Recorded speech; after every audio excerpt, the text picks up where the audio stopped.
So please welcome my guest for this evening, Shaderu. Hey. It's Hello. just you. Welcome on in.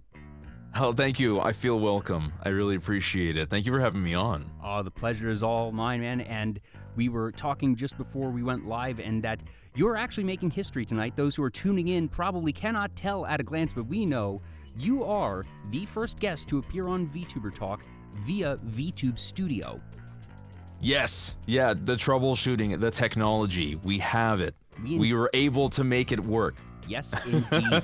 It's been something that I've been meaning to install and actually use just as a hopefully higher quality video sharing, and that I finally got around to it, and we were starting to set up for tonight, and we were like, well, we have Discord and it's working, but let's take a couple minutes to see if we can't set this up. And you sort of held my hand through one or two of the finer details to make sure that we got the background and everything, but otherwise you're coming in clean, and we have, this whole new way that now I have 3 different ways I can get guests in. I have Video Ninja, I have Discord, and now I have VTube Studio. So thank you so much for helping me out, and congrats on that little badge of honor that you get. Yeah, absolutely. I'm glad I could help out. It really reminded me that I do know some things sometimes. Sometimes it's kind of weird that you just sometimes sort of look back and realize, oh wait, I've done stuff. I know things that not everybody knows. Yeah, you just kind of pick things up along the way, and you don't even really think about it. You follow the tutorials, and you don't even think of it as a skill that you have until someone else needs some assistance with it, and then you go, hey, wait a minute. I could do things. I know how to do this. I could help.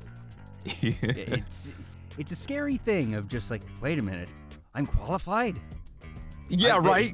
When did that happen? Who authorized this? Little old me. Aw, me. But speaking of you, I've sort of jumped right in. Obviously, there are plenty of folks in the chat right now who do know who you are, but for anyone who might not, if you could introduce yourself. Yes, I'm Shaderu. Shadow and Ruin. Dread Pirate Corsair, Captain of the Hive Mind.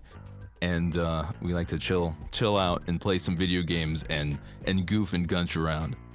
Yes, indeed. And that you have very high up on your resume that you are very, very evil. And extremely. Yes, extremely evil. That don't worry about the evil credentials. Don't worry about any of those specifics of those very terribly evil things. Just trust him. Wait, but if you're evil, should we not trust you? But then if we don't trust, You can be evil and honest, I feel. I feel like you can be honest about how evil you are, and I'm definitely that. I've never told a lie once in my life, ever. I would never do that. Yes, and certainly not a lie about being evil. Yeah, no, exactly. I guess stealing's not lying. No, it's a different thing. Nah. Robbery is honest stealing. Yes. Yeah, that, you send them the calling card and you say, I am going to steal this from you at this time. Please expect me. Be ready for me. All the birds have a calling card. Oh, yes. Oh. My calling card. Oh my god, what's my calling card? Goo. I'm Goo. Goo. Yes. I'm not Shadow. People mix that up. People think I'm Shadow. They think I'm a demon. I have physical form. I'm not gaseous. I'm not a fart. I'm a goo. But goodness knows that you have a lot of stuff going for you that you actually were just mentioning to me before we went live again, that you are getting back into active voice acting, and goodness knows you have the voice for it. Oh, thank you. People tell me that, and I tell them, thank you, I grew it myself. Yes, I was actually in a voice acting troupe. I want to say about 10 years ago, starting now. Maybe 10 9 years ago? That feels, that's not early days of the internet, but goodness knows the internet's very different now than it was a decade ago. Yeah, now that I think about it, that's true. I didn't really explore a lot of Facebook or anything. Like I don't know, it's pretty narrowed down at this point, I think. I don't know if you've seen articles about this kind of thing, but I think a lot of the internet has been condensed to some core essentials at this point, which is a little sad, I feel like sometimes. But it's definitely a different place. We mostly did independent, we get interested in a webcomic and we go, well, hey, let's do a dub of that. And we would just do stuff like that on YouTube. Mm-hmm. It was very small, very tiny. It was all for fun. No, I'm very familiar with that. I've actually done things of that nature with friends myself outside of Yeah. Vtuber Talk and such. Just, being an actor is something that a lot of people want to do, but goodness knows it is a very competitive industry, very competitive line of work, and it takes a lot of time, energy, and many, many other things to do. But there are so many ways that if you just, want to do a bit of acting for fun, there are opportunities you can create for yourself, whether it be just, like you said, sort of a voice acting troupe, or just arrange little things with your friends and that you all can have a good time. That's something I've done with my friends for several years now, that we'll do random things here and there and just have a blast. Oh yeah, and when you're doing it for fun, you're not necessarily getting hit by, I think a big thing for a lot of people is the rejection of auditions when you're trying to do it for more than fun. When you don't like intrinsically love it to your core, and you're not just like, I'm just gonna blast out some stuff because it's just a jolly good time for me, then you might be susceptible to be like, okay, well, I'm failing at this. But like, you don't care sometimes if you're just goofing around. It also allows you to keep things fresh, that if you're involved with professional productions, it can be, if you're working on stage, that can be months, years at a time. Same thing if you're doing anything that's film-based. For voice projects, obviously, that can vary depending on the number of sessions you're booked for, but that you're able to have it fit your schedule, have it be something fun, usually have some type of agency over what the project is, assuming that you have a good group. But at the same time, the stuff you do there in casual, fun, little personal projects, that's still practice, that's still experience, and that that if you ever have the desire to make it a more professional attempt, that you have all that experience to fall back on, whether it be, all right, I've actually taken clips from these things and assembled my reel out of it, or just, all right, I'm going to now make a professional reel, but I have all these experiences, all that practice that, if you run a couple miles every day, you're going to have a much easier time trying to run a marathon than someone who's just never actually run more than a couple 100 feet.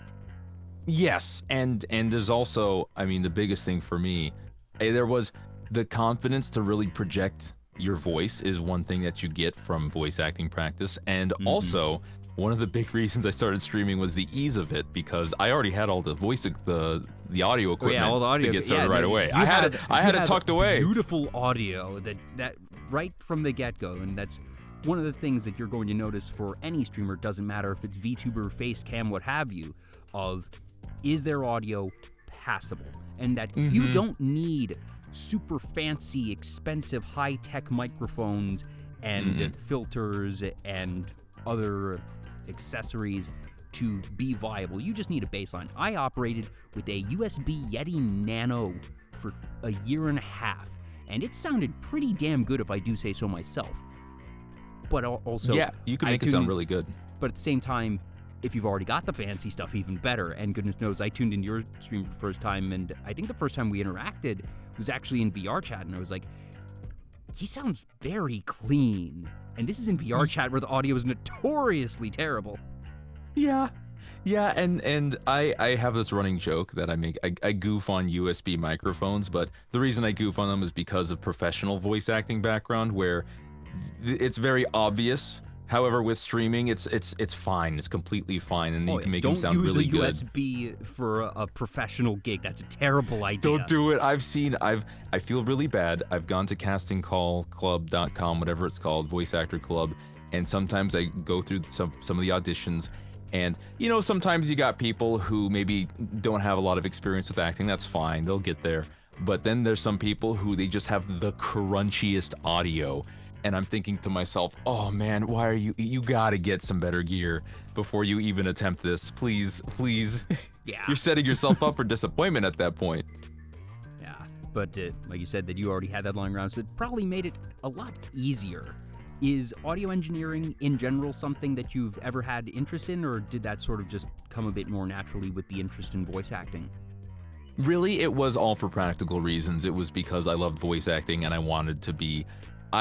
I have a habit of, if I want to get into something, I go online and I ask how to get into thing good. and the internet usually gives me an approximation of what I should probably do to get into something. When I got into streaming, I spent hours and hours and hours and hours on YouTube looking up streaming etiquette. You know, here's how you should be streaming at in kilobytes per. I don't understand what a kilobyte is, but I sure know what number I should have on my OBS. You know. Same here. Just I looked up basic settings and things, and do I know what all those settings mean from a technical point? Absolutely not, but I know that, okay, this means you are working at medium quality, minimum quality, high quality, but that's probably going to be a bit intense on your computer. I know where to go and, like you said, where to set those numbers. Yeah, and this is something a friend told me, that one of the beautiful things about humanity in general is being able to know that you're not good at something and then walk over to somebody who is good at something and then ask them for advice or insight into the thing or help with the thing that you're trying to get good at or trying to fix or trying to do. Yes. And I really enjoy being able to just get that out there. So with the audio, I found this guy. He's SBN number 3, Soul Brother number 3. He did several. About to ask that. Do you have any go-tos for this type of thing? Oh yeah, SBN 3 definitely is the guy for industry voice acting advice in general, and then also audio stuff. In fact, he has this entire series on his YouTube called How to Be an Online Voice Actor. Now, the guy's rough around the edges. He doesn't play around. He could be, the way that he gives advice could be even classified as something like a little jerky, you know, a little bit blunt. But I think a lot of people need to hear some bluntness when it comes to certain industries sometimes. You know, I remember this one line, when it comes to professional voice acting, the blue, I think it was like the blue snowball, the blue Yeti is $100 stainless steel toy, and the way he just dropped that line was really intense. If you're trying to be a voice actor, yes, it is a toy. Yes. Streaming, perfectly fine. Gaming with your friends, perfectly fine. Yeah. But you can, when you really get down to the audio quality in a professional project, you can start hearing the problems. Yeah, and it becomes much more apparent when you have side by side of this is someone with a professional setup and this is someone without. Yeah, it was really fun. Same video. He brings up, have you ever seen professional voice actors in a studio talking to each other? You notice that they're all using Neumanns. Do you see a single blue Yeti among any of those? No? All condenser mics, aren't they? Yeah. Yes. No, but I went with the basic setup. I have an AT2020 and a UX2 audio interface, and that's it, really. That's the only two items I got, and I got them both from eBay. Nice. At like 50% of the selling price, really. And I slapped those together and maybe had the mic backwards a couple times, but other than that, okay, we're I just saw rolling somebody Goldie. in chat. Who was it? Andros, Lord Andros, the Andros. beautiful backwards mic. Yeah, if you go back to I have the VODs up, I think, but at my first couple of streams, I was playing Subnautica with nothing there, and even when I had a little chibi model, I was in the first couple streams, and my microphone was facing the wrong direction, so I sounded super tinny. Well, but that's when you say, oh, well, we're playing Subnautica. It sounds like I'm underwater. I'm doing this for the immersion, guys. This is absolutely intentional. This is totally on purpose. No, but once that got figured out, I'm looking to upgrade eventually, but playing with the settings, I think there's a lot you can do with settings. There's a lot you can do with settings and filters. Yeah. Now, again, professional stuff, you don't want to do that kind of thing.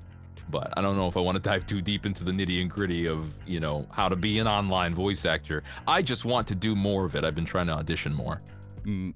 That for me, like I mentioned, I had the Yeti Blue Nano, and to be specific, that was the Nano, not the big blue. That, as I found out after the fact, apparently the blue, the larger one, actually is less reliable than the Nano. That I've heard horror stories about the Yeti Blue, but the Nano is what I had and a couple others had, and that it just wound up being, for whatever reason, just more stable and cleaner overall. It's entirely possible that Yeti is updated over time, but seems I just sort of got lucky with that. But after it was a bit before the 2-year mark, I believe, that I finally said, all right, I've been at this for however long, and I mentioned before we went live that everything I have here, with the exception of my logo in terms of visual assets, is from just free download sites, different packages and whatnot slapped together, because I didn't want to overly invest when I was first starting out, which is, generally speaking, a very practical way to approach streaming. But I was like, all right, I've been doing this for about 2 years now. I can invest comfortably. And that I said, if I'm going to do this, I'm just going to make the one investment if I can. So I did the very tried and true, if stereotypical, setup of the Shure SMB Scarlett for that cloud lifter, and there you go. Yeah, perfect. Yeah, the Shure is awesome. Yeah, the Shure's fantastic. You get what you pay for. That's basically what it is. I really want the audio switcher. I can't remember which one it's called. I think it's a Shure audio switcher. I don't know. I know Ren uses one. Speaking of people who were on the show before, but yes. I'm friends with Ren, and I saw their audio switcher, and I was like, oh, I want one of those. I actually do not know what Ren uses, but yes, Ren, actually episode 100 on the dot.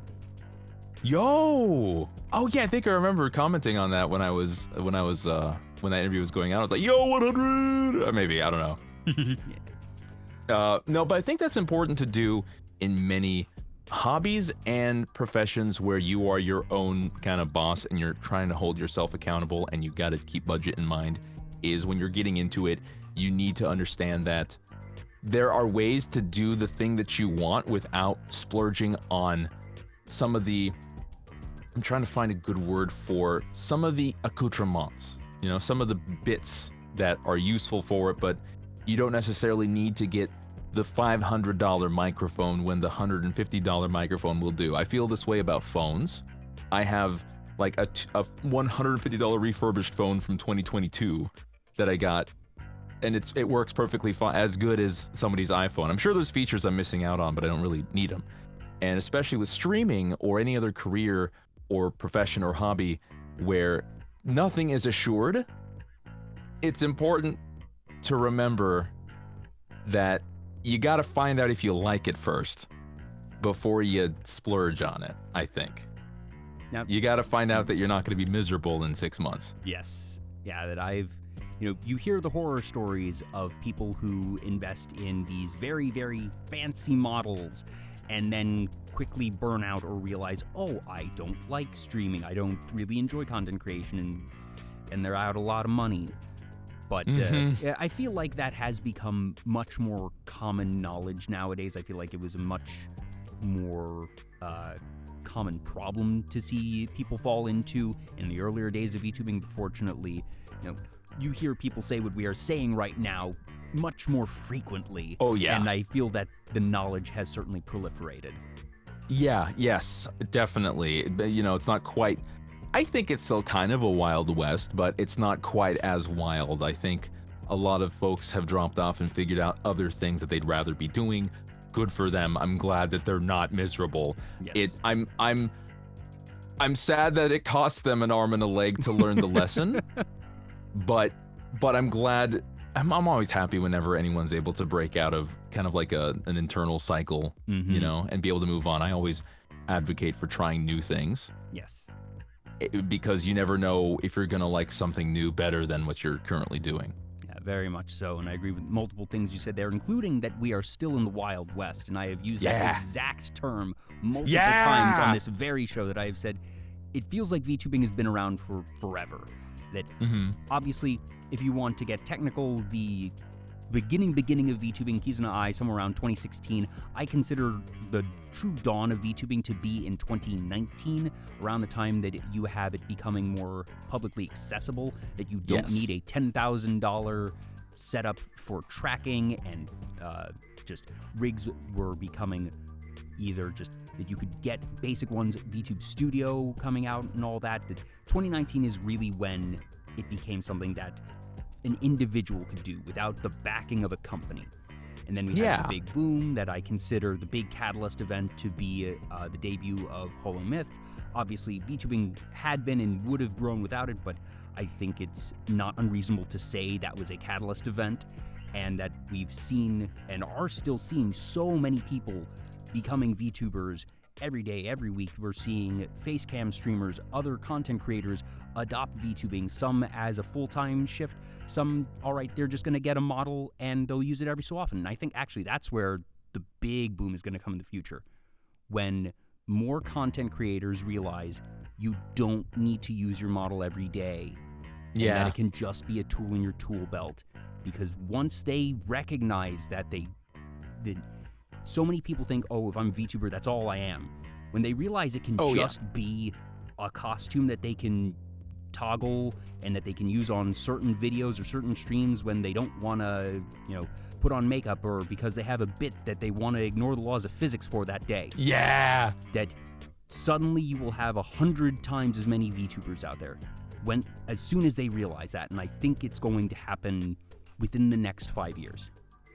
Yeah, and I think there's definitely going to be a large subsection of people who remain 100% model focused just because they care about the privacy that much. Yes. But I do think it's going to be really cool to see a lot more people, because I feel like the VTubing sphere, I like to call it the sphere, I don't know where I got that from, but the VTubing sphere has been very often pretty insular in terms of like cultural traits, and I think a lot of people should be reaching out more to the wider streaming world and interacting more with face cam streamers, for example, because me, for example, I call myself a VTuber, but I don't really do what you might say, or what I have seen as, and I could be wrong, traditional VTuber things. I feel like there's like a Twitter VTuber culture. I feel like I did a debut, but it was a little tongue-in-cheek. I did a PowerPoint presentation, but there was some goofs in there. Yeah, I consider myself a streamer in general. I don't feel locked into VTubing specifically, even though I do intend on using my model permanently, basically. Certainly, and that just overall, I don't think this is exclusive to VTubing, but in general, you see this type of thing develop in any type of industry where people will queue off of the market leaders, and the market leaders in this case are obviously going to be folks like HoloLive, Niji-Sanji, etc., and that they had then taken their cues from another industry, the idol industry, where you have debuts, where you have graduations. The whole concept of a graduation is part and parcel taken from the idol industry, and it is one that I have railed against many, many times here and said, if you're a corporate VTuber, it makes sense to have a graduation. Because when you are leaving that corporation, as you do when you are an idol, that brand, that name is going to go away, and it makes sense. But if you are an independent, if you own your model, if you have all of your assets, and theoretically, if you decided that you wanted to come back, you should not use the term graduation, because you're painting yourself into a corner at that point. To say I'm graduating is considered so final, so absolute, and like you, I like to see people be able to break out of bad cycles, but I also don't like to see people unnecessarily lock the door on their way out.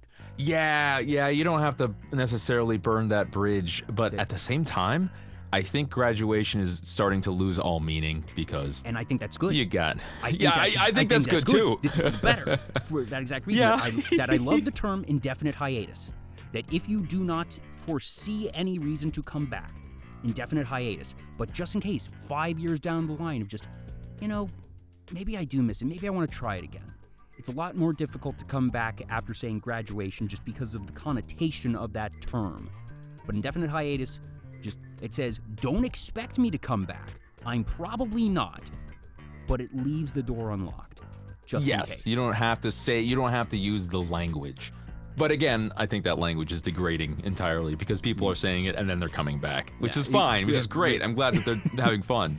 Exactly, but I think that part of the reason why I like the term indefinite hiatus is if you say you're graduating and then come back, people feel like you're being disingenuous.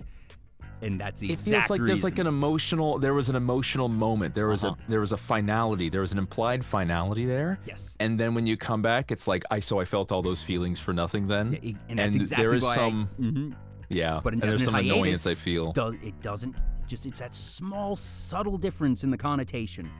Mm-hmm. Yeah, no, exactly. And I don't think a lot of people see that.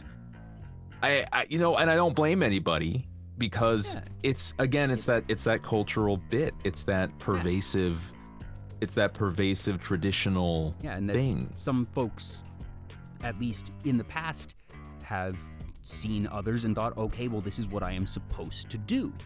And that it's just something that we needed to sort of push back against. Unfortunately, like I said, I think we are seeing progress in just the public consciousness of it all there. Yeah. And I think we're seeing a lot more people. I don't know. I'm not able to really look at any metrics of this or anything. But don't ask me I feel for like stats. This is all. Yeah. This is. It feels like observational. there's less people debuting in general. It feels like there was a large boom last year and the year before, and I feel like there's still a lot, but it just feels like maybe it's Twitter's algorithm or something. So I think. Also, sorry, I've missed a whole bunch of follows. Satella the Alien, Sharklet VT, Algernon Blue, and Z-Man 319. Thank you for the follows. Welcome on in. Regarding seeing fewer people debuting, I agree and disagree, and this is how. Okay. I think that we are seeing just as many, if not more, VTubers start creating content, starting streaming. Mm-hmm. I think that you are right that in general we are seeing less debut events, because I think that we had such an inundation that it used to be, all right, if you're debuting even as an independent, that it was a big deal, especially when the sphere was so small, because just there weren't as many people back then, so it was a bigger event. And then we sort of had saturation and perhaps a level of debut exhaustion, and at the same time there was also folks who you would see prepping for debut and getting in a bit of a rut there, versus others who would just start streaming with patchwork stuff. And that's the better way to do content in general. Thank you, Shia LaBeouf. Just do it. Just do it. I agree. That even I just did it. That I know so many folks that have said it is better, not only just, if you want to grow as a content creator, the sooner you start, the better. So don't wait. Lane! Lane Blanc, welcome on in. Raiders, welcome on in. Lane. Hello, everyone. Hi, everybody. I'm Jay. This is Vtuber Talk. I'm talking with Shaderu. Lane is actually a good friend of mine. She is episode number 1. She was my first guest ever. Hi, Lane. It's nice to see you. Welcome on in. Hopefully you had a good stream. Lane, do take care of yourself. But Shaderu, if you could introduce yourself once more for the new folks.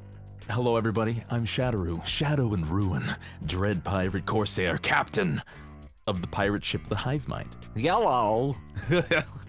Hey, somebody wanted to see me turn into a goo, and so I'm gonna do that now. He does make a very good Check goo. out what I can do. He's just a little guy. I'm just a little guy. Hey, it's my birthday. I'm just a little guy. There you go. Yeah. There you go. For my crew, you animals, you get to see me tiny. I'm just a little guy. Oh, I can go right off the screen, can't I? Ooh. No, gotta go down. But yeah, hi everybody. Welcome on in. We were sort of in the middle of conversations about the VTubing sphere as a whole, and I was saying that actually we were just on the whole just do it bit, I suppose. Just do it. That if you are interested in content creation, whether it's VTubing and whatnot, to just start, even if you don't have all of your assets prepared just yet. And that I think that is also part of why we are seeing less debuts, because people are just doing it, and that some will have debuts, some won't, but I think that we're still seeing more new people starting to stream with models, but less debut events. And I think that's good overall. Yeah, I think that's actually really the better way, and I'm happy to see it. But rewinding a bit here, talking about, all right, you don't want to overly invest, you want to figure out if this is something you enjoy. where's the starting point for you with voice acting of first considering, I want to see if this is something I enjoy? Oh, yes. I think it was a while back. I was on internet forums and there was just, I can't remember, but there was several topics that was just, there was like this program called Vokaroo, I think, and people would post comics and then people would just like on the forums respond to the comics with Vokaroo trying to voice the thing, or people would just voice things. And I saw that and I was like, that looks like fun. And so I just started posting voice stuff on Vokaroo in response to other people, and eventually a bunch of us on the forum would like message each other and be like, hey, we should just do like a whole comic project. And literally I just fell into it. I fall into a lot of things, actually. That's how the best things in life are, honestly. Yeah. No, I totally agree. I don't think I just go. My crew can tell you, I just go. But we ended up forming this little independent Discord. Well, back then it was Skype. It was a little Skype group. Oh boy, Yup. That's how we talked about sort of how the internet is different now than it was 10 years ago. And if Skype versus Discord isn't that in a nutshell, I don't know what is. Yeah, I feel like maybe I don't have the same perspective as a lot of folks do on these things, because I just see Discord as an evolution of Skype. It's just a level up. It's what, and that's why it's buried the Skype, Raichu, the Pikachu's to Skype's Pikachu, you know? Yeah. And that's why I buried it. Yeah, for sure, 100%. It's Skype with extra and better steps. Yes. And it's first and before Skype, AIM. Remember AIM? Oh, I remember AIM. Yeah, and that's just literally AIM. Discord is just AIM fused with Skype. You just slap them together. Yeah. You slapped them together and you added some extra bits. Mm-hmm. That now all Discord needs is a way to sort my DMs. Thank you. In nice little folders. Yeah. Thank you. Business. Like friends. The other thing I need to be able to do is search all messages, because you can search. And, if you go through that main search bar, you can only search names. You can search messages once you are in a chat. But I have had so many times, I cannot tell you how often I know I have had a conversation with someone, and I can't remember exactly who the conversation was with. So if I'm trying to remember, all right, who was I talking about this one thing? Because it's usually just, all right, I found a meme or a video that was like, oh, I remember I was talking to somebody about this and they'd love it, and I can't remember who it was, and I want to send it to them, but I can't search because I would have to go through every single DM or every single person that I have spoken with on Discord and search in that chat for that term, and it doesn't work. Even Twitter lets you just search all messages for a term. Really? Yeah. I didn't even know that. That is gonna be useful. That's I didn't know that. That's awesome. It's one of the few functions on that website that still works really well and is good. That isn't trash. Oh, good old Husky Muskie ruining things. Fantastic. What a guy. Can we get a shout out for? Also, I think I need to just start a document of all the nicknames, because I'm pretty sure Husky Muskie is a new one. Yeah. Yeah, it's one of my favorite ones. It makes people mad. They're like, why does he sound daddy energy? And I'm like, because I did that on purpose to make you upset. And they fucking throw things at me. No, but in terms of that kind of thing, I'm never too like, whoa, the future is coming so fast, or like it's been so long, because I'm like, yeah, it's only natural. I mean, I hope that a lot of people, millennial, Zoomer, whatevers, they have been living in a time where there's literally new tech every year, so when they're old and boomery themselves, they're gonna be able to be like, okay, yeah, new tech, no problem, bloop, bloop, bloop, bloop, bloop, done. Right? Yeah. Like, it's not gonna be like people are now, who are old and they yell at you to try to get their phone fixed and they don't understand why it's not working, but they're not even trying to sit there and actually learn. Yeah. Oh. And I feel like we're going to end up being sort of that first generation that, generally speaking, we're the ones that grew up with the internet, that grew up with this type of technology, and that, do I have a TikTok? No. I'm not going to yell at the kids of just like, oh, I think TikTok's terrible. Just, I have no particular interest in TikTok. That's fine. But I know I could operate a TikTok account quite easily if I wanted to. And that you don't even need to engage with every new piece of technology to be relatively up to date, and that it's just more of a general awareness and I think just baseline familiarity with UI, and that there was such a shift, 30, 40 years ago, that really pre-internet, that the whole concept of interacting with computers and the type of UI that is 101 for computers, just very natural of how to navigate software, was not known to anybody.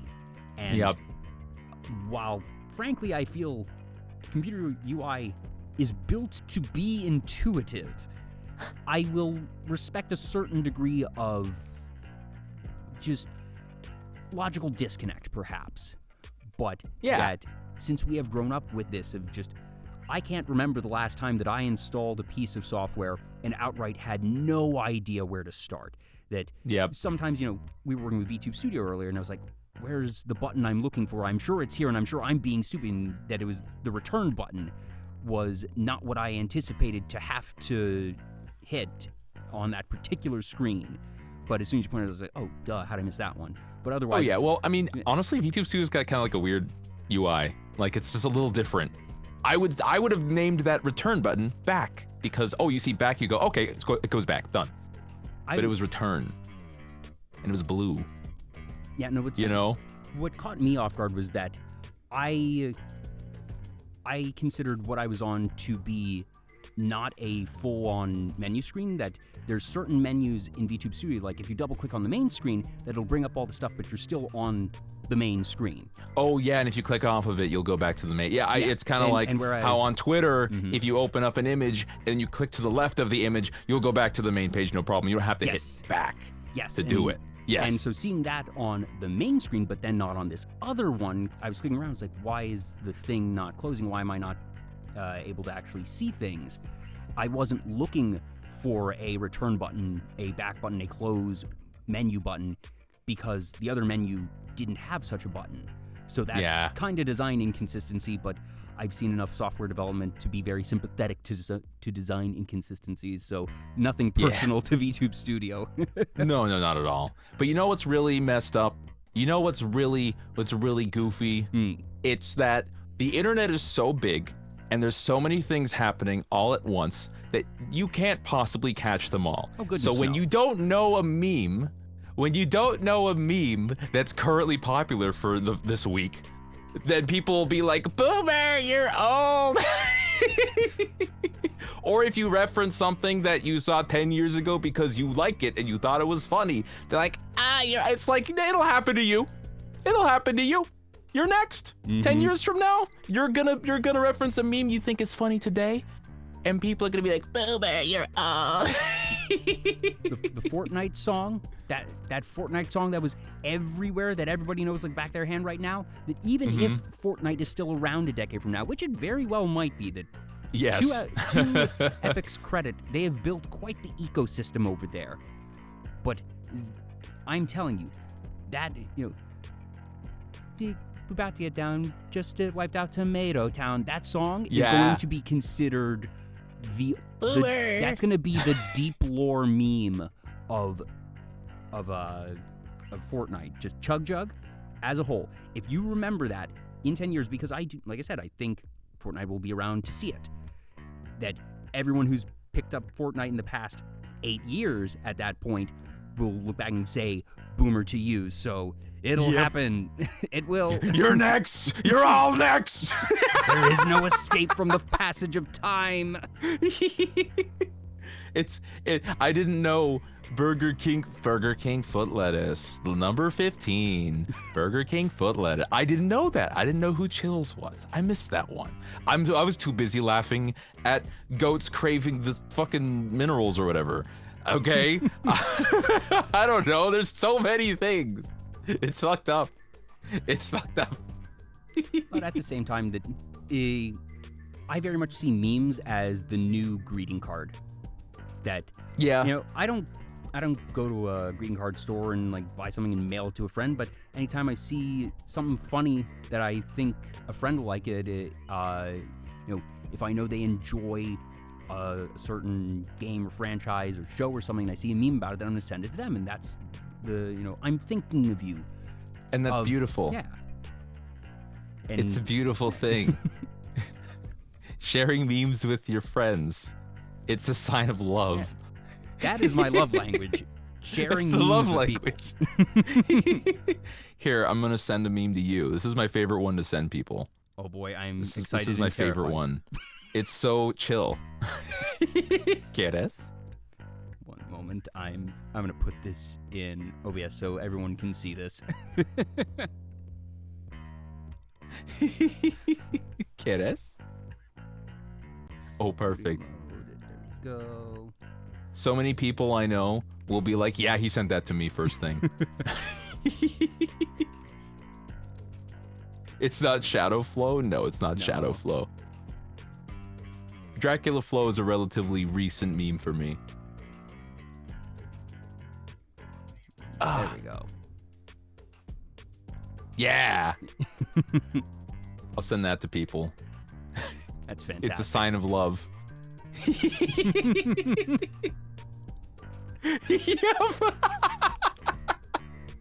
So many people will be like, ah!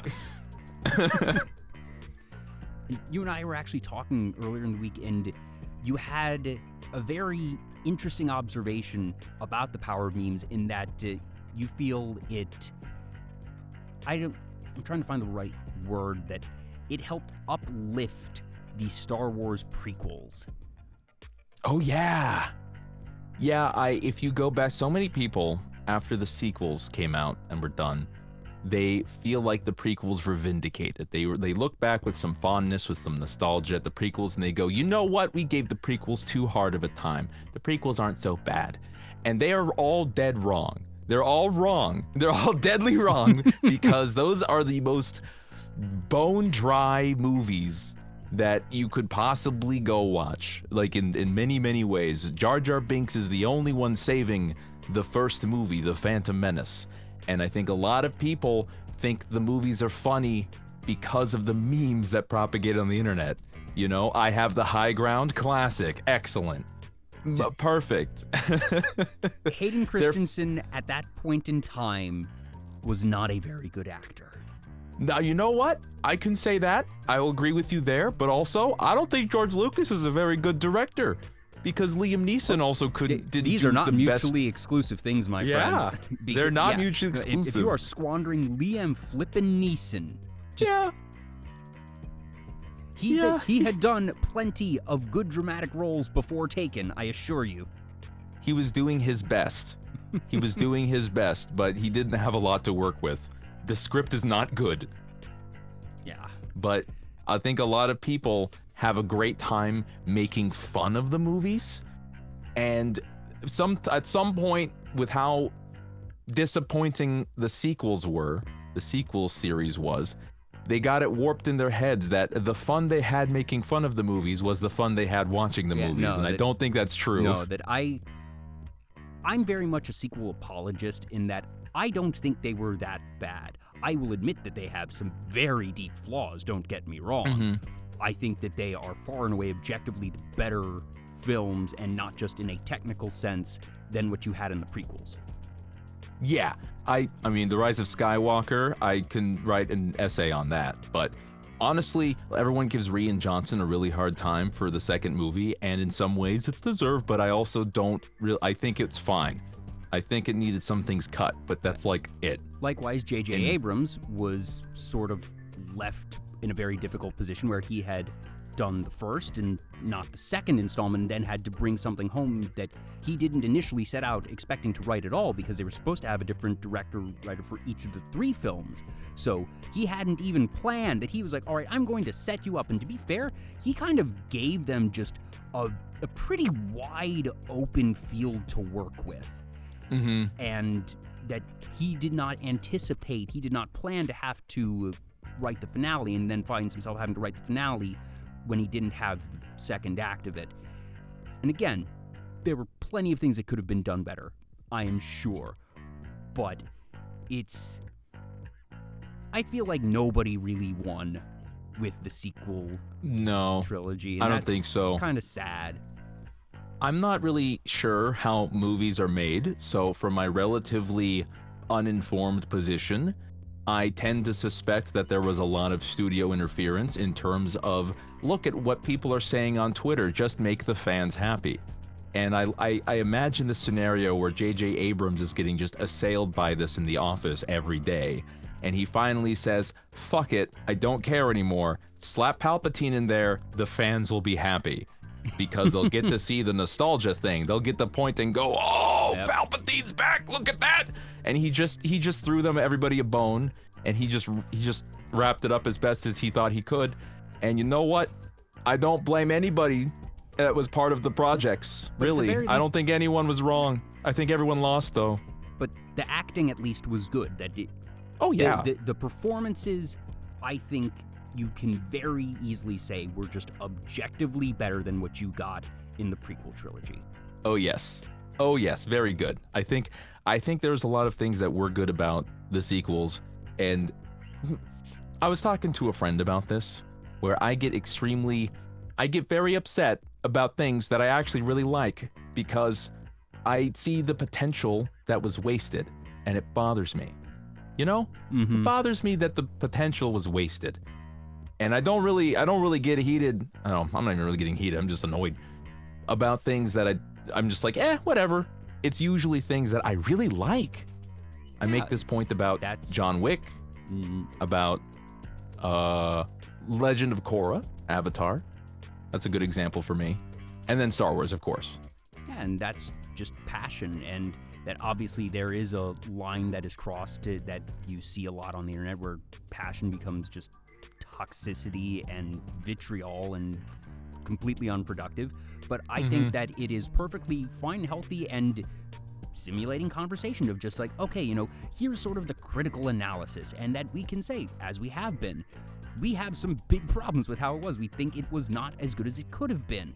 But there were still redeeming qualities, and we're not saying, oh, it's terrible and everything about it's awful and everyone who was involved is terrible and should never work again. Yeah. It's just like... Oh, the freaking internet, man. Yeah. Everybody be like, if it's not perfect, they are going to tear down the whole thing. It's like, man, no, there's good parts in there. Yeah. Come on. You gotta be appreciative of some of the bits. And then, of course, I get to be definitely upset that those bits are standing next to bad, rotten parts that are no good. But you gotta say it. And I think this actually spreads out to a lot of other things. There was, I was talking about Starfield a month ago, or whenever it came out, because a buddy bought it for me. So I decided to play it, give it a try. There's a lot of discourse about Starfield, or there was. I think it's all died out by now, for reasons that I have suspicions about the reasons. But the biggest thing, I think, in those discussions were that some people couldn't recognize and admit why some other, like the people who like something could like a thing. And I think some people who like the thing can't admit that they like something that is flawed.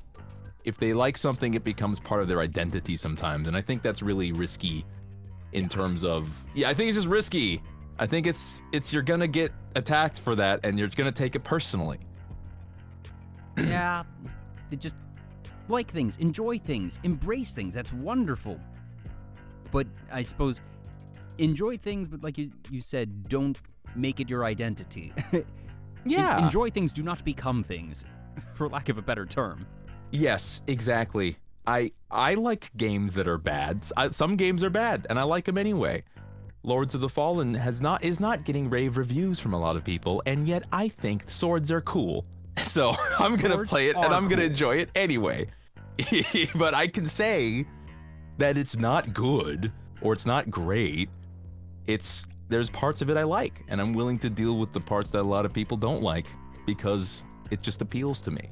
And I think a lot of internet internet wars would be a bit more chill if people could just say, yeah, it's not great, I like it anyway. You know? There's plenty of things that I look at and say, oh, I know this is not good.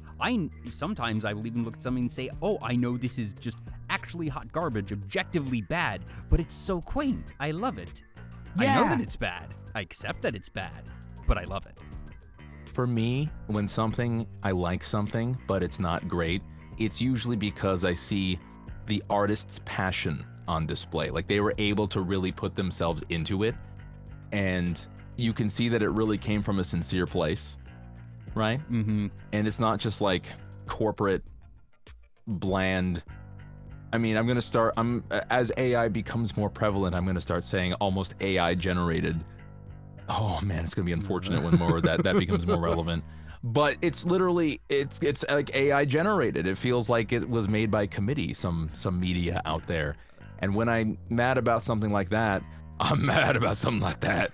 But when it's an artist and they're really putting themselves into it, I tend to go, well, here's some problems with it, but I actually do appreciate that somebody put themselves into it, and I hope that they take what they could do better and make it better, and they keep creating things. I want people to always keep creating things. I want them to enjoy the things that they do. Yeah, a phrase that I'm fond of is, I like things that are what they want to be. You can tell when a show, a piece of media, a piece of art is what it wants to be, is what it's trying to be. It is so much more frustrating when something seems to be pulled in multiple directions or have a certain inconsistency about it. Uh-oh. Oh, okay. I'm good. back. Okay, We're good. I was just worried that you'd crash out for a second. But yeah, I swapped back. It's so much worse when there's the inconsistency, and like you said, that you sometimes see it in movies that corporate might be pulling in one way and the creator's pulling in the other, and that somewhere in the middle it ends up being neither of what it wanted to be by the creator, and it ends up being a lot messier. But like you said, when you can see someone just put their all into it, and that this is clearly what the creator wanted to make, flaws and all, but that it knows what it is and what it wanted to be and is that. Yes, when it has an identity of its own. Mm-hmm. That's when I can see it for what it is. There's a lot of things that people make that have an identity of its own that people don't like, and I'm sitting there and I'm like, you know what, but I appreciate it exists. Yeah. I appreciate that it's there. You mentioned Legend of Korra in particular, and Avatar: The Last Airbender, diehard fan. Actually, we just got yesterday the new live-action trailer, and boy, I'm so excited. It's finally going to be adapted into live action. It's never been done before. This is the first time. Never been done before. Never been done before. Yeah. Okay, listen though. The other one that doesn't exist, it's not good, but I do want to see it because I do think it'd be funny. I think it'd be funny to watch and complain about. Okay, so you have not actually seen The Last Airbender? No, I have not seen it. Okay, I have seen The Last Airbender. I've seen enough, let's say. I've seen bits and pieces. That is certainly a film of that I can't even tell if it is what it wanted to be anymore. Have you seen Morbius? I have not. I have seen the scene of Matt Smith dancing, and you want to talk about squandering your actors, squandering Liam Neeson in the prequels. Matt Smith is an incredible actor who has been squandered by multiple studios and multiple scripts, and it is so frustrating. Maybe he can tell and he thinks it's funny. Possibly. That'd be a good bit.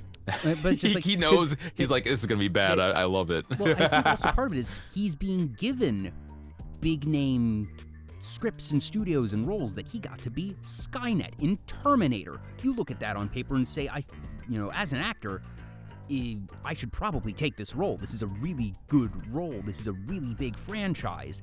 And that I have not seen the film that he was in, but I've seen enough to know that did not do very well in that. If you've seen him in Doctor Who or in other things, he is a very strong actor.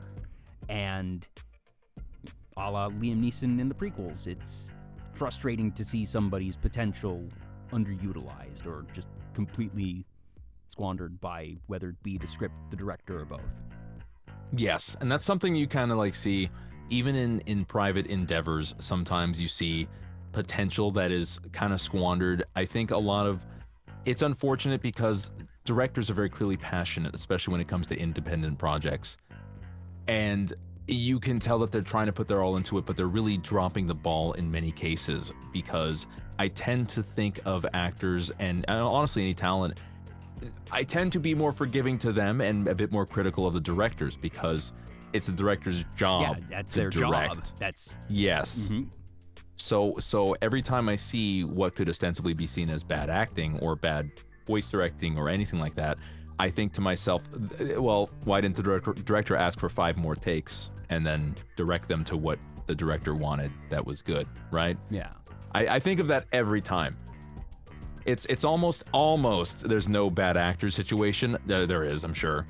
But I don't think I've seen a case where someone is 100% hopeless when it comes to the thing that they're trying to do.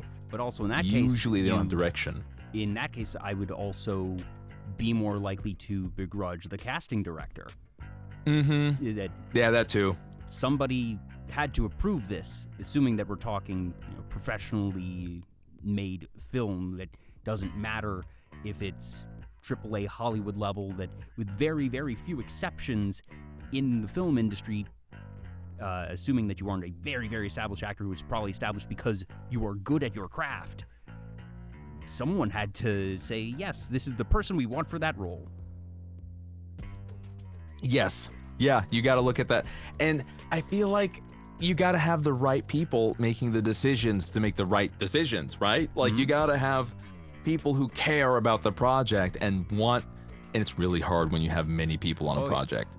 The voice acting troupe I was with, all of us cared a lot about making something good, because we were all, even the director of it was a voice actor too. Like, they voiced in it as well. We wanted to, and we were all doing it for fun. No one was getting paid for this. We were all just doing it as like fun projects. And when you have so cliche of, oh, it's a team effort. Oh, people were really putting their all into it. Everyone cared. No, actually, that's actually a very real thing. That's how it works. Yeah, it is how it works. And especially when, usually when there's less, not always no money involved, but definitely less. There's actually a recent event, I don't know if you heard about it, but there was a large migration, let's say, from The Escapist, the website that Zero Punctuation's on. Oh boy, that was a full thing. I have so much love for early Escapist, Zero Punctuation. Actually, I have another tangent to go on, but I'm gonna let us finish this one, but then I'll get back to it. But yes, they had a mass exodus. But and they'll be back. They immediately made a new company, Second Wind. Oh, okay. Immediately. I hadn't heard that they'd actually launched it. That I figured it would be short order. But Second Wind, okay, I'm going to have to go and probably follow a couple accounts after the show. Oh yeah, Nick, I think Calderas, definitely. Yahtzee has posted about it. There's also Frost. He does Cold Take. I really love Cold Take. But here, the thing I wanted to get to was that this new studio is completely creator-owned at that point. It's creator-owned and crowd-funded. It's all through their Patreon and donations and all that. They did a live stream already. Yeah, as if they did a live stream. They played Dokapon Kingdom, I think. But point is, they want to they want everyone to hate each other and shut the whole studio down a day after it's made. Dokapon, that's a terrible place to start. I know. I've seen Dokapon here and there. I know nothing about it, but I've heard it's all Mario kinds of chaos. Party cranked up to 200. Oh God. With PvP mechanics. All right, it's the Second Wind, then the water. Like I said, it's a terrible place to start. But at the same time, that's actually literally the test of friendship. I'm sure they did amazing. Yeah, absolutely. I'm kind of excited. I get all hopeful about these kind of things, but it makes me dream of more and more studios having exoduses and more creator-owned companies. And so I'm hoping, it feels like in my imaginary little head world that there's such a pushback to corporate nonsense that we've seen a lot of. Wizards of the Coast, Blizzard, Well, I no feel breast like milk that's is safe. just the history of business for the most part, of just that it's basically a cycle of, like you said, that things become too corporatized and certain bad decisions are made, and then you have a break off of folks who make their own thing, and then it grows and is successful, and that given time, and it's usually not a fast, I don't want to say like corruption or deterioration, but fast forward things 100 years or something, and that a lot of people in come and gone, that you sometimes wind up with those similar types of things. That if you just look at different industries of where companies started, it's usually because they broke off from another one, and that you have that cycle, and that I think that's perfectly healthy.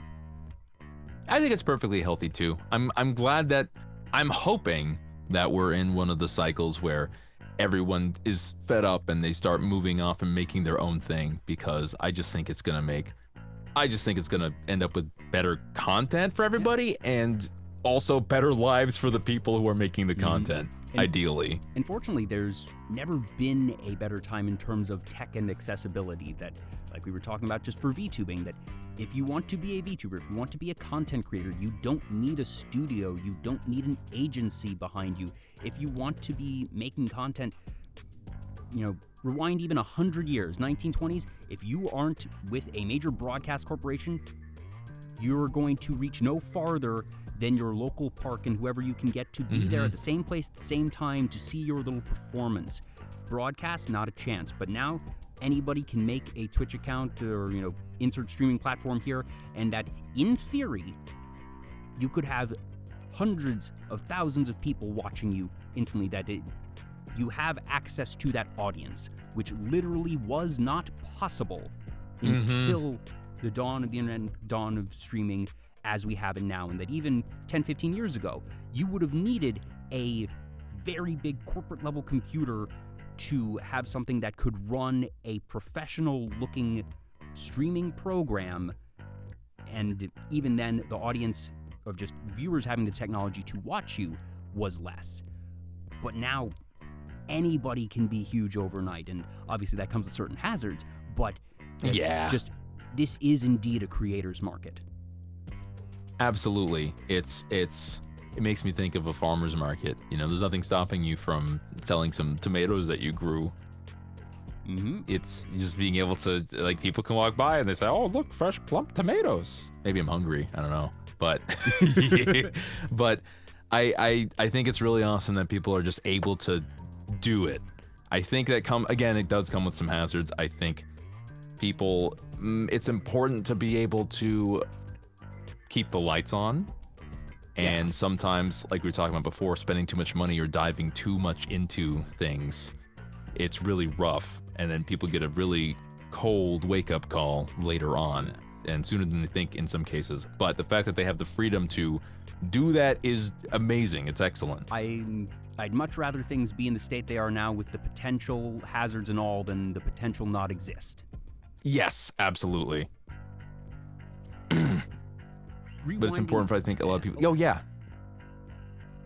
No, go ahead. Oh, it's just important to keep it in mind, to take care of yourselves.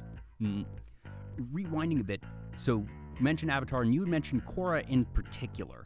And I know that we both really enjoy that. So for Legend of Korra, do you have any particular thoughts on the series? Because actually, funny enough, I was discussing Korra with my guest earlier this week, Hazumi. So I'm curious for your particular takes on it. Yeah, my take is that I think everything about Korra had about a 30% reduction in effectiveness overall. I see a lot of it that was not explored enough. I think it needed more episodes in basically every season. I think it needed more time with the characters just to get better pacing.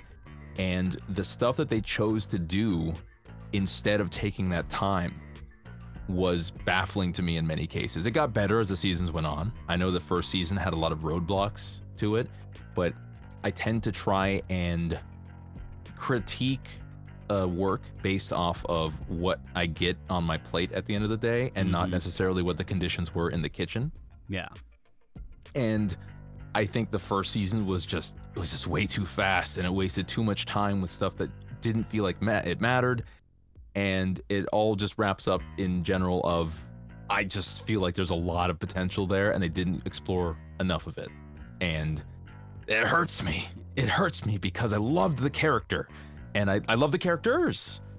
And whenever I see that we didn't get to spend what felt like enough time with them, I'm just sitting there going, oh, what it could have been. I feel this way about Gravity Falls as well. Ooh, I haven't discussed Gravity Falls in a minute, and I don't have as much to say about that one as about Korra. For Korra, it's such an interesting case study, and I would love to know more of the back end. That I'm a business nerd. I love the idea of just, all right, what were the meetings that took place to greenlight this thing, or what were the certain decisions that led to things, not necessarily in the creative sense, but just the logistical sense. And that from what I understand, and I could be wrong, but to my understanding, Korra was initially going to be just one season, just the 12 episodes, and that they had sort of known, okay, if it does particularly well, we might have more, but we should write this assuming it is a limited series, have a beginning, middle, and end. And I think that if you look at Korra Season 1, with the mindset of it being a contained piece, I think it's a fine piece. That they knew they did not have the time to really explore, and that they used the time about as best they could. And that was fine. Now, with hindsight being 2020 and understanding they then had all these other episodes, could those early episodes have been used a bit more efficiently? Probably, but they didn't know at that point in time there would be more, so that affects that. There's then a couple other shifting things, and my not at all hot take, in my opinion, is that Season 2 of Korra is the worst Avatar has ever been. It's not close. Oh. Season 2 is terrible. Seasons 3 and 4 are their apology, and I accept their apology. Yeah, I'm kind of with you there. 3 and 4... Season 2, I barely remember it, which means it probably wasn't very good. It was just... They did a lot of weird stuff. I felt that the... I think it was Vatu and Rava thing just landed really flat. The final confrontation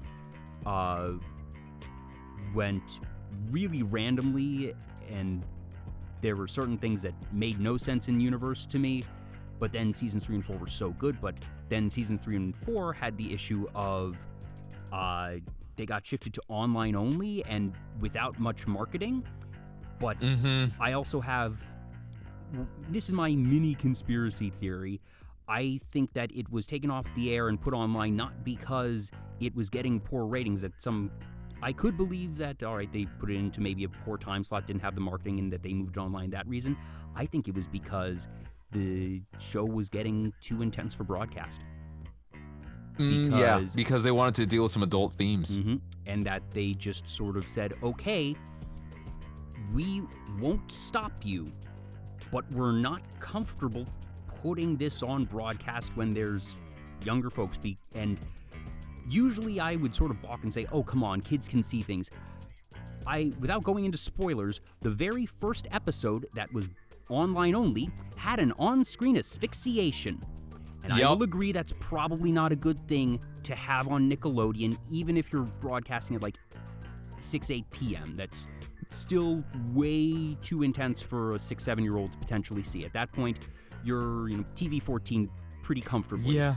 And there's all kinds of rules and laws when it comes to broadcasting. And with that scene in particular, they couldn't portray it in a way that was actually doable, because the problem is kids try and mimic these things all over the country. They see something and they're impressionable. Smart. They see things, they want to experiment with things, they want to learn, and they don't understand what that thing they just saw is. So they try to figure it out, not knowing that it is incredibly dangerous. So if you show somebody getting choked with regular hands, there's gonna be some 7-8-year-olds who are trying to recreate the scene in the park, and then someone's getting choked all of a sudden. And also, just it is incredibly disturbing. This actually wasn't hand choking asphyxiation. No, it wasn't. They had to do it in a way that was not possible. Yes. But it's like, that's dark. That's so dark. And if anything, I'll give Nickelodeon props for saying, yes, we'll allow this to go out the door in any capacity with our name on it. Yeah. No, absolutely. It was kind of wild. Online under their banner. That is, I think that's still a pretty big victory in a way.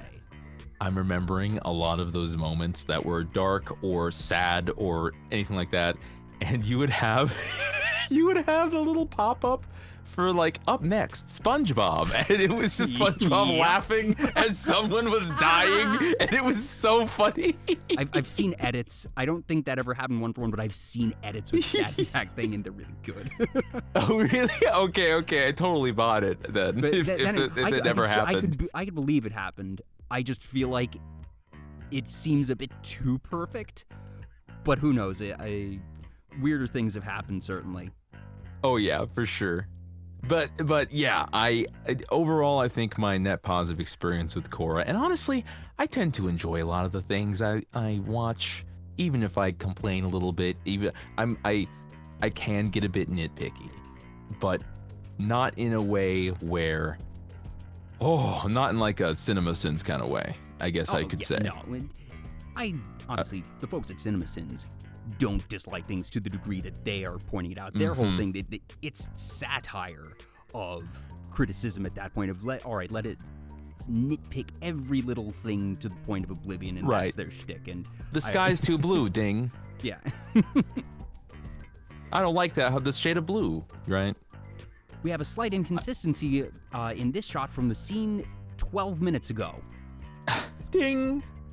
I think, unfortunately, a lot of people don't know it's satire, and it's created. I think there's a lot of YouTube critics out there who've kind of maybe taken the CinemaSins attitude seriously. And missed the point. If anything, I respect the CinemaSins and CinemaWins folks for just their level of detail, because if anything, I love watching CinemaSins every so often just to see, because they obviously in the scope of a big production, there's so many little details, and that you have quality assurance folks looking at these things, trying to avoid these things. So the fact that you are finding these details usually means that you're digging pretty deep and really scanning and looking. So good on you. If anything, CinemaSins is a resume for quality assurance people. Oh yeah, being able to dig just the level of detail of being able to pick out that many things in a single scene in that many frames. I don't know. It's if I'm a really Hollywood intense producer, I would probably reach out to those folks and say, hey, sign some NDAs, we'll pay you X amount of money, watch our film, pick out different things, and give us your report on it. It is so important, on that note, to have editors for things. It is so important for any creator to have somebody to look at it, because you can get too close to your project and you can't see the trees for the forest, or whatever the saying is. I've never had a formal editor for any of the things that I've written for my books and stories. So what I've had to do is I've had to set it down for a months at a time, work on something else, and then come back with completely fresh eyes. Yes. Yeah. And then at that point, there's so many things I'm looking at. I'm like, oh, this is stupid. How'd I miss this? Self-flagellating way. It's in a, no, this is mechanically, it doesn't work. Like, this just doesn't make sense. Or even just as simple as, oh, there's a typo I missed. Because when you look at the words so frequently, knowing what the words are supposed to say, your brain is just going to auto-correct things. Live edits. This isn't a skill thing. This is a human thing of just, when you read something, that your brain is incredibly smart. It knows what is supposed to be there, and that it will process what it knows is supposed to be correct. And that's why typos are typos, because they're just so small and little that if you're reading them that way, you're going to miss them a lot of the time, and that it takes either fresh eyes or time to be able to see them. Yes, and it's much, much easier when you have a team of people to be able to look at it and go, no, this doesn't really work. And usually if you like something that you made and one person says, I don't love this, you could sometimes, give or take, or you can decide whether you want to listen to that or not. But if multiple people are saying the same thing, usually you gotta eat your own pride and you gotta kill your darlings in that regard. Yeah. 1 point of data is a point. 2, 3, and 4 are a line and a trend. Also, yeah. Munchmeister, welcome on in. Thank you so much for the raid. Hope you had a good stream. I'm Jay. This is Vtuber Talk, and I'm talking with Shaderu. We've been talking about, well, a lot of stuff, everything from streaming to media, and just we were on a tangent currently about editing and details and enjoying things that are bad, enjoying things that are good, and just the balance of it all that we've been talking about. Cora, you actually just mentioned some writing that you've done, though, and that I know you haven't published anything under the name Shaderu, but that writing is something you've been interested in for a pretty long time. Oh, yeah.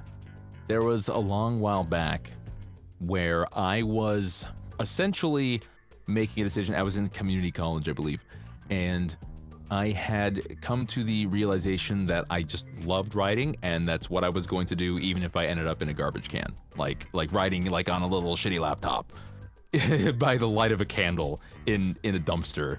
So I was pretty dead set on it because I love doing it so much, and it's something I came back home from work after like 8 hours, and I would just do it. I would start writing. I'm always thinking of stories, and I really, it's an attitude that helped me when I started streaming as well, because I don't really have any expectations from writing, and I didn't have any expectations for streaming. And starting from that attitude of I'm gonna do this because I enjoy it and it makes me happy is really what propelled me into being able to do this too, when I figured out that I liked to do it. But in terms of writing, getting into it, I don't know. Even when I was like in elementary school, I was writing little stories with drawings. They're very, very bad drawings involved as well. But do you find that as a writer, do you usually end up in short, medium, or long form? That do you write a lot of short stories, or do you have big, grand epics planned out? I tend to go for big, grand epics, because when I write a short one, I don't really know when to stop. Or I'm very conscious about pacing in my own work and in other media. So when I'm writing something short and I'm thinking to myself, this is going too fast, I don't have enough space. I need my space. I need my big old sandbox to be able to play with and to go on tangents on. So short stories, I would like to get good at. That's something I want to do. And I'm trying to work on that in the web serial format. I need to read more web serials, frankly, but I would love to start a web serial. I technically have started 3, but I need to really commit. Man, streaming takes up so much time. And but yeah, definitely the big epics, trilogies. The one that I'm writing the remaster for, that I've been poking at here and there. Honestly, it has, I want to say at this point, 9 titles, 3 of which are outlined, and 6 of which just have really cool names for the books, you know, and like a rough idea. The overarching plot of, okay, this is the story beat I want here, even if I don't necessarily know the scenes or how we get it there, but oh yeah, the big beats and the title to match. Oh yeah, and I'm someone who always writes for something to aim for first. I tend to think of some kind of awesome, bombastic final scene, some confrontation, some kind of climax, and if that's not necessarily the climax, that's fine, but it's something to aim for. Yeah, that you have a cool idea of, I want this scene, I want this payoff, and then you reverse engineer it and find the means to that end. Exactly.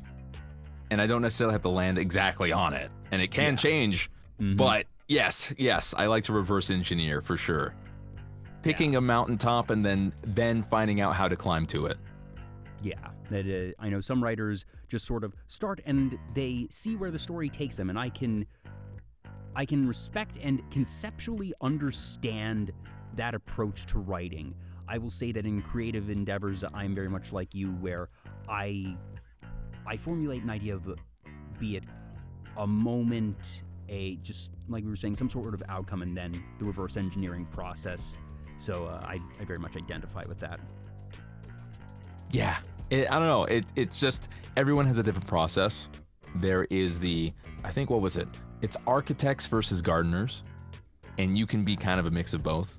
Architects, they plan things out. They do their spark notes. They do the bullet points, and then gardeners just kind of plant some seeds and see where they go. Yeah. And there's just an endless amount of combinations of whatever percentages of architect you are versus how much of a gardener you are. And I would say mostly a gardener, but definitely there's a bit of architect in me for sure. Now, you mentioned web serials in particular. So to be clear, do you anticipate there being visuals? Because web serial does not necessarily mean like webcomic, webtoon, just that you are publishing online. Do you foresee there being any major visual elements to this, or is it going to be purely text? I'm working on, with my artist Silverlights, I'm working on a webcomic. So I'm writing, and that's featuring me, Shaderu, and it's my adventures before I crash landed on the planet Earth. Literally writing the lore. Yes, exactly. And I thought, I see a lot of VTubers with lore, and it's all very fun. It's all awesome. And I don't really often see a lot of people doing anything like a webcomic or a series with it, and I really wanted to do that. I really wanted to utilize that lore and be able to provide that for people in a fun, digestible way. And yeah. I was going to say, that's one of the really cool things about VTubing, and that there's no wrong way to do it. That there's plenty of folks that just, all right, I want to be an anime character, and I want to look cool and have this awesome outfit, and it doesn't really matter about the lore. I'm just here, and this is, for all intents and purposes, really just me, but I like the model, I like the design, I like the privacy, or whatever other tools and freedoms that VTubing allows, but then that you have this option to really dig deep, to explore the lore, to write it out, to bake it into everything in the brand and have it be part of your content. You don't have to, but goodness knows facecam streamers don't have that option at all. No, they don't. They also don't have like a lot of as much merch options. I think there's a lot of fun that can be had. Oh yeah, no, merchandising, where the real money from the streams are made. I just think of all the goofy things you can do with cartoons, and how, I'm a cartoon and VTubers are just generally cartoons, and how much fun you can have with that. And it's just a little more difficult. I mean, people definitely do it, I'm sure, with Facecam, but there's just so much that can be done. I just saw something on Twitter recently where there was a bit from Regular Show where a character was thrown into the sky and then they exploded, and like the punchline is like they exploded for no reason. And the discussion was on how that's one of the beauties of animation, where you can just have someone explode for a bit. But like I said, that'll always be funny. One of the best parts of being a VTuber, like I said, is that you can ignore the laws of physics. Yep. The sheer options, and that I watch a whole bunch of anime, and that one of the big things I tell a lot of people is it's not because I have this huge affinity for Japan or Japanese media in particular. It's simply that Japan as a society, as a culture, has always been much more accepting of animation as not juvenile. That in the West, animation, historically speaking, we've been pushing against this for a while, has been considered juvenile. That is either for kids or it is for crude comedy. Yes, and unfortunately, I touch on this every once in a while because it keeps popping up, because I care about animation so much. I love, and I've been watching cartoons forever now. Like, we just talked about Gravity Falls. That's one of my favorite animated shows that was on Disney Channel. And I think about how so many of these shows got canceled. I unsubscribed from HBO Max because they canceled Infinity Train, my actual favorite animated show ever.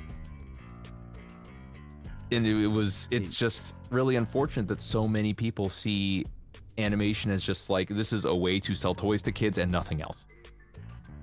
Yeah, and that for whatever reason, that in Japan, that they understand that it is just a medium. It is a storytelling medium. It is a way to be creative, and that they allow, goodness knows, there's a lot of juvenile, for children, crude anime out there, animation, but that there is also all these other really thoughtful stories that, generally speaking, at least historically in the West, you would only see in live action. And that fortunately we are seeing that more and more, and I very much credit Avatar: The Last Airbender as being one of the major pioneers of mature animated projects being mainstream. That I very much think in the West, Avatar walked so Korra could jog, so She-Ra could run, and now we're seeing more and more, not just on broadcast networks, but plenty of streaming services giving substantial budgets and marketing and promotion to these series that just would not make it to broadcast. Even now wouldn't make it to broadcast because they aren't the hyper-efficient things that you need of just, if you're working with a broadcast schedule, you have a limited number of hours per day, so they're only going to put the lowest common denominator stuff out there. That's, I'm not going to begrudge them for what is the smart business move there. You aren't tethered by that limit on streaming services, and that's why streaming, I think, has taken off the way it has. Just, there's so much more potential, and we're seeing so many stories, not just in animation, but things that would never make it to broadcast because they are either more experimental or just, for whatever reason, aren't going to be quite as big name as what you have when you really have 12, maybe 16 hours of practical airtime on any given channel. Yeah, and you're very correct, because the way that the streaming has allowed things to blow up like that, because I was just thinking, as you were talking about it, the first thing that popped into my head was Critical Role's The Adventures of Vox Machina. I don't know if you're familiar. Oh, yes. We're talking the animated series Legend of Vox Machina on Amazon, not the actual Critical Role campaigns. Yeah. The animated series where it broke the first campaign that they had down to its bare essentials and brought it to amazing animation. I think it's the same animation studio that did Avatar, actually. It feels like it. That. But yes, I feel like they did Castlevania too. It's at least, I want to say that it's at least they did Castlevania. Let's see, the studio was, it's based on, where is production companies?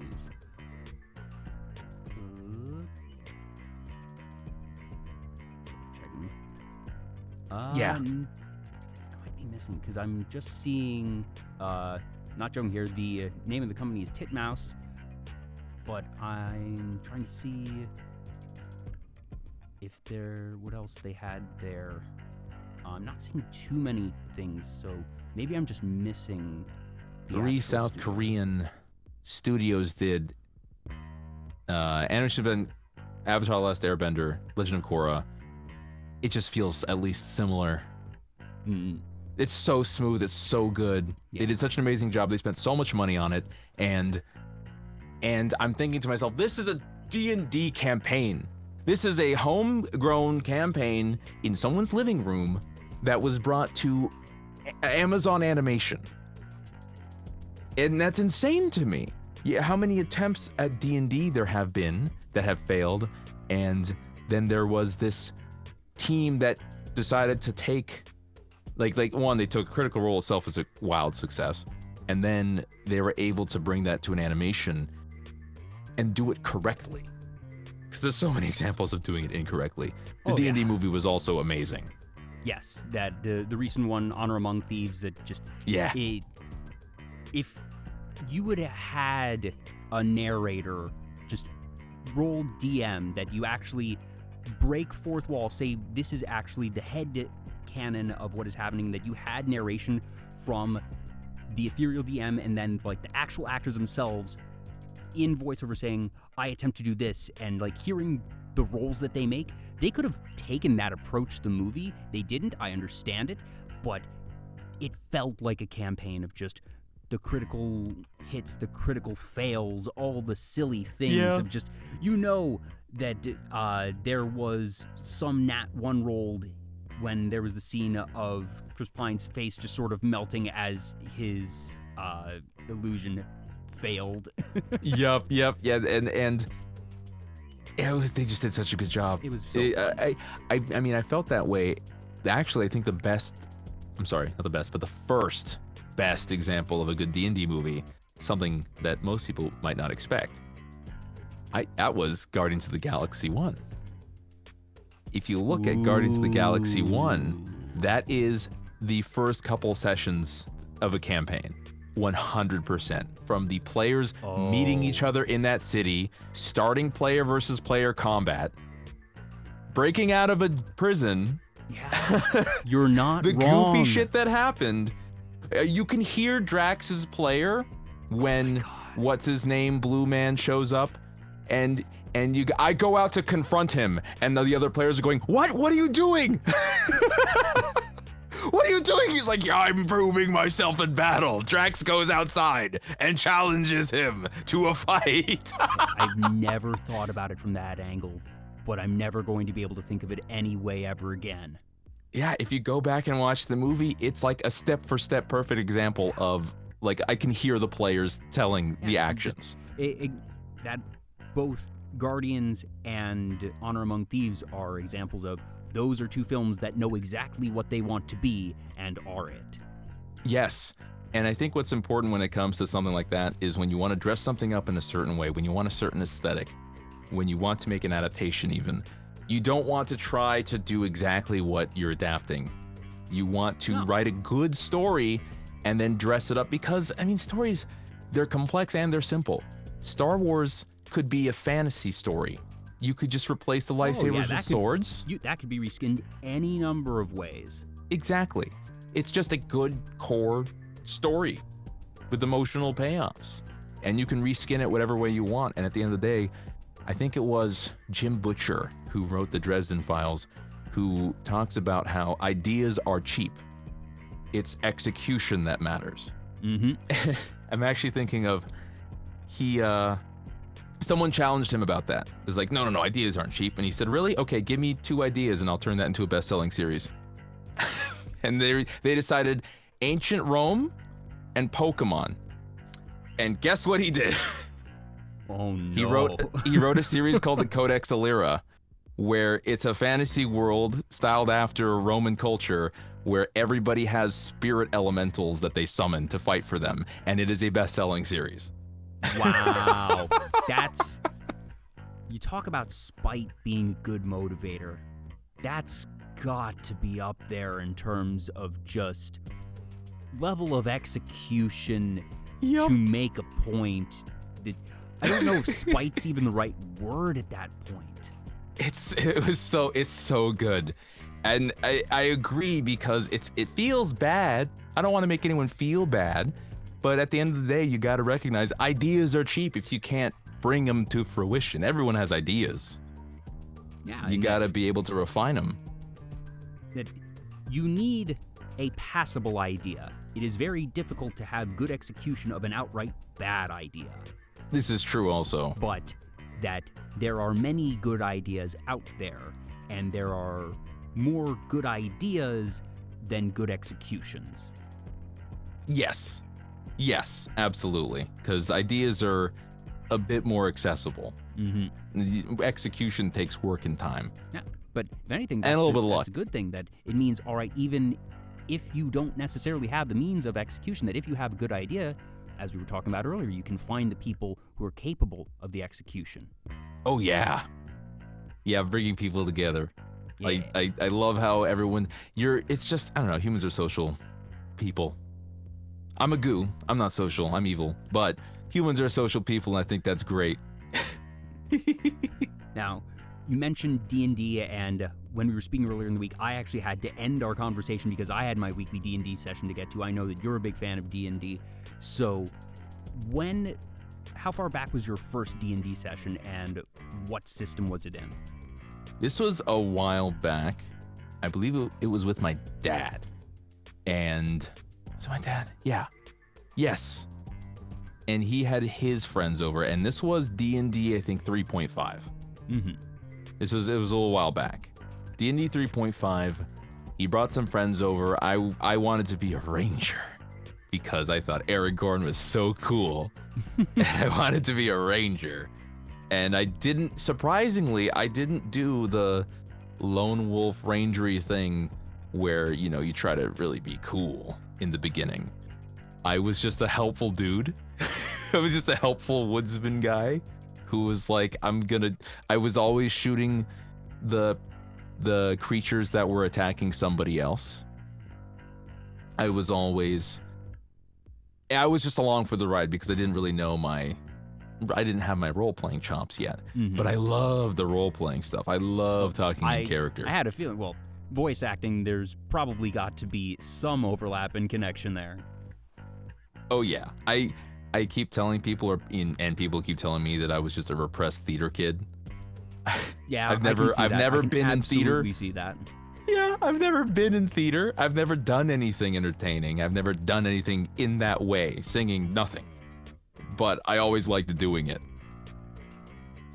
Yeah, I didn't. And I say this as someone who was a theater kid, and that it's, very logical that you see a pretty high proportion of people who get into streaming and other forms of content creation and entertainment like this who have some non-zero amount of theater, whether it is just, all right, I did a little bit in middle school, high school, doesn't need to be anything professional, goodness knows. Right, yeah. But that,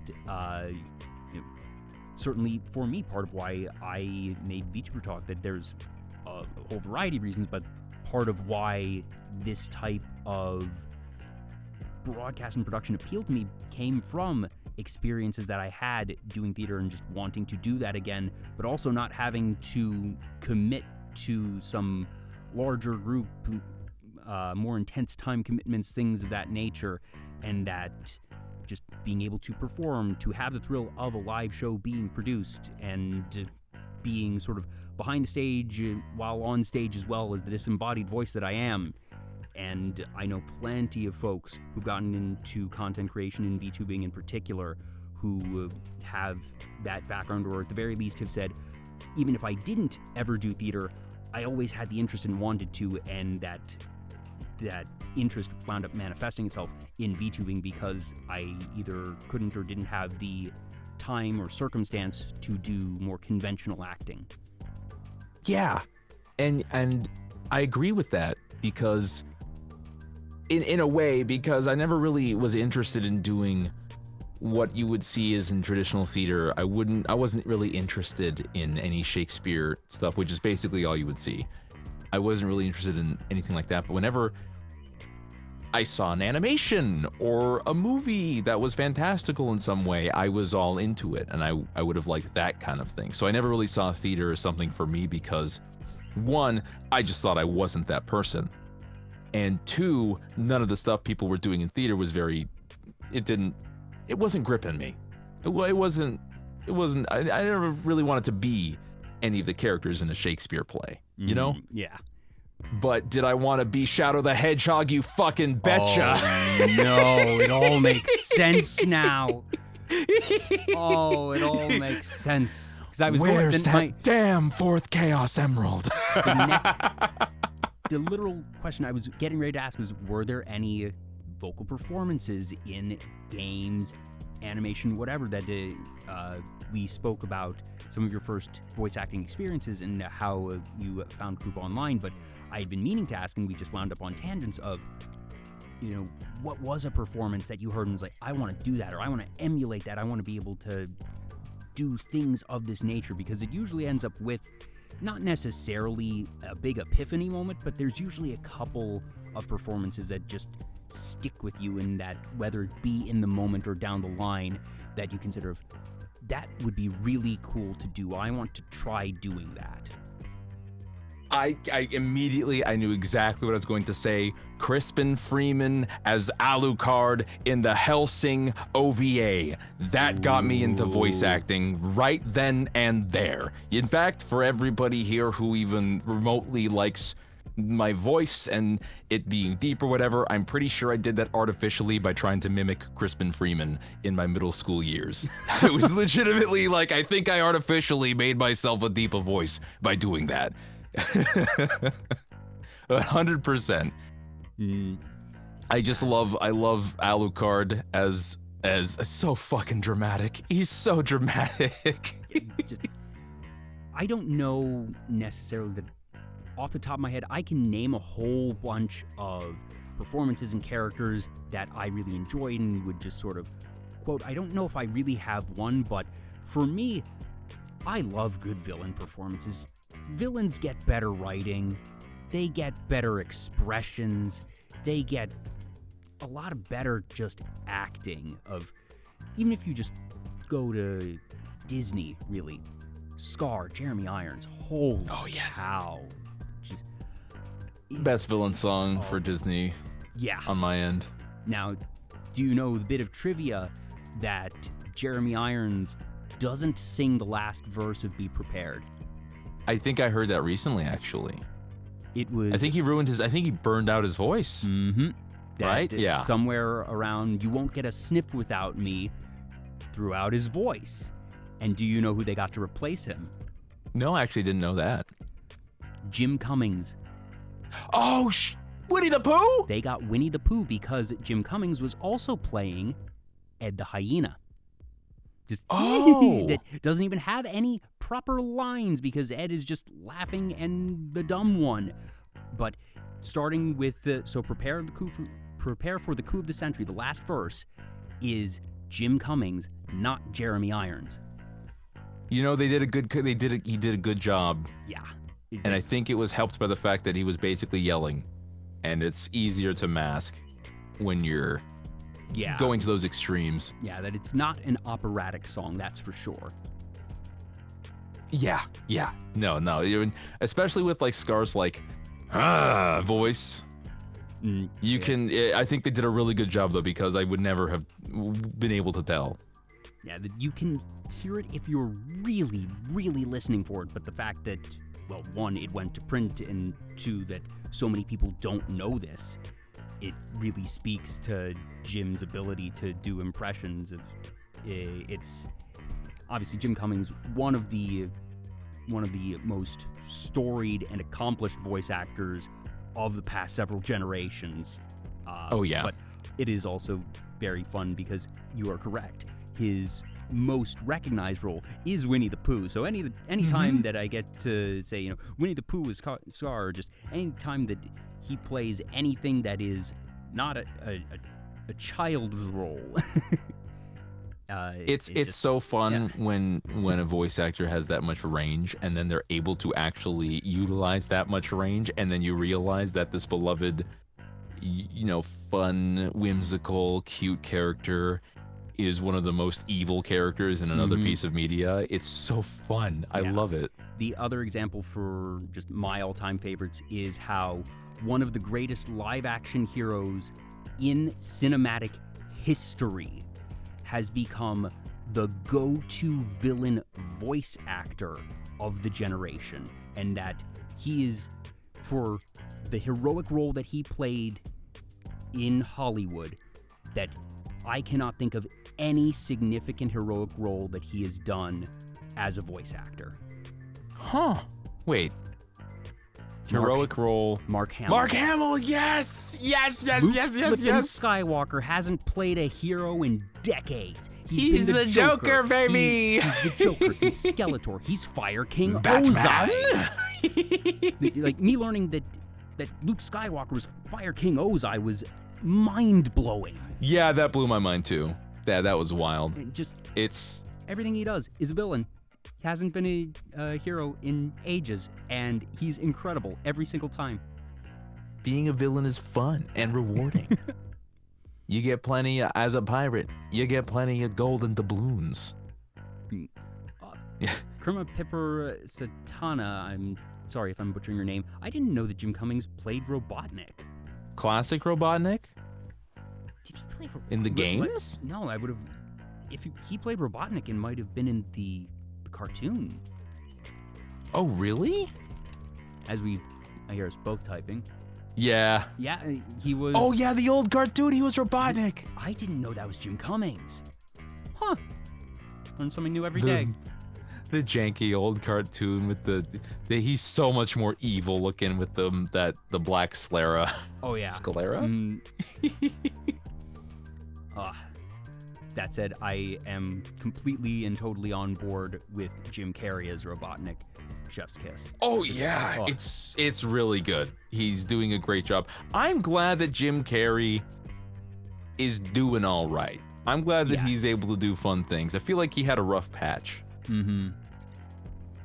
Yeah, it's cool seeing actors just sort of take command of themselves in their career and say, okay, I've made my money. I've had my moment in the spotlight, and I don't feel the need to go out of my way to take the big, crazy Hollywood roles and make more money. And I'm just going to do the grind. Whatever I want. Like Daniel Radcliffe doesn't go for anything mainstream. He always does the weird stuff. Similarly, Nick Cage.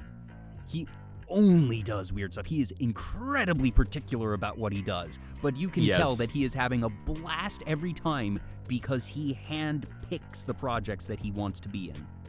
I think about this every time. The first thing I think about with an actor who's having a great time is, why am I blanking on his name? Aldo Rain in Brad Pitt. Brad Pitt, thank you. I always remember his name. I love Inglourious Bastards. That is one of my favorite movies. I also love Inglourious Bastards. It's so good, but you can tell that Brad Pitt is having an amazing time. He's having so much fun as Aldo Rain. Oh yeah. I like to quote him, you know, like it'll just chew me out. I've been chewed out before. You know, like and then on the flip side, that you can tell Christoph Waltz is having a ball. Yeah. But then the unfortunate part is everyone saw that. Everyone saw how incredible he was as Hans Landa, and has basically shoehorned him into that role ever since. And hey, character actors get paid. They get hired. They get work. That's good. And obviously, Waltz continues to take those roles, and he continues to be good in them. But I feel like I begrudge the directors more than anyone on this, that I feel like every time they're just trying to get Hans Landa again out of Christoph Waltz with a script that is not as strong. And you can tell. And Tarantino, I don't know a lot about the guy, but I know that the dialogue is good. Yeah. I've definitely used his dialogue as like a good example. Like if I'm thinking I need to write good dialogue and I'm in a rough spot with writing, I can watch a Tarantino movie to get like in the groove, and I'll pause it and then write my own fan fiction in the middle of it to try and to continue going with it.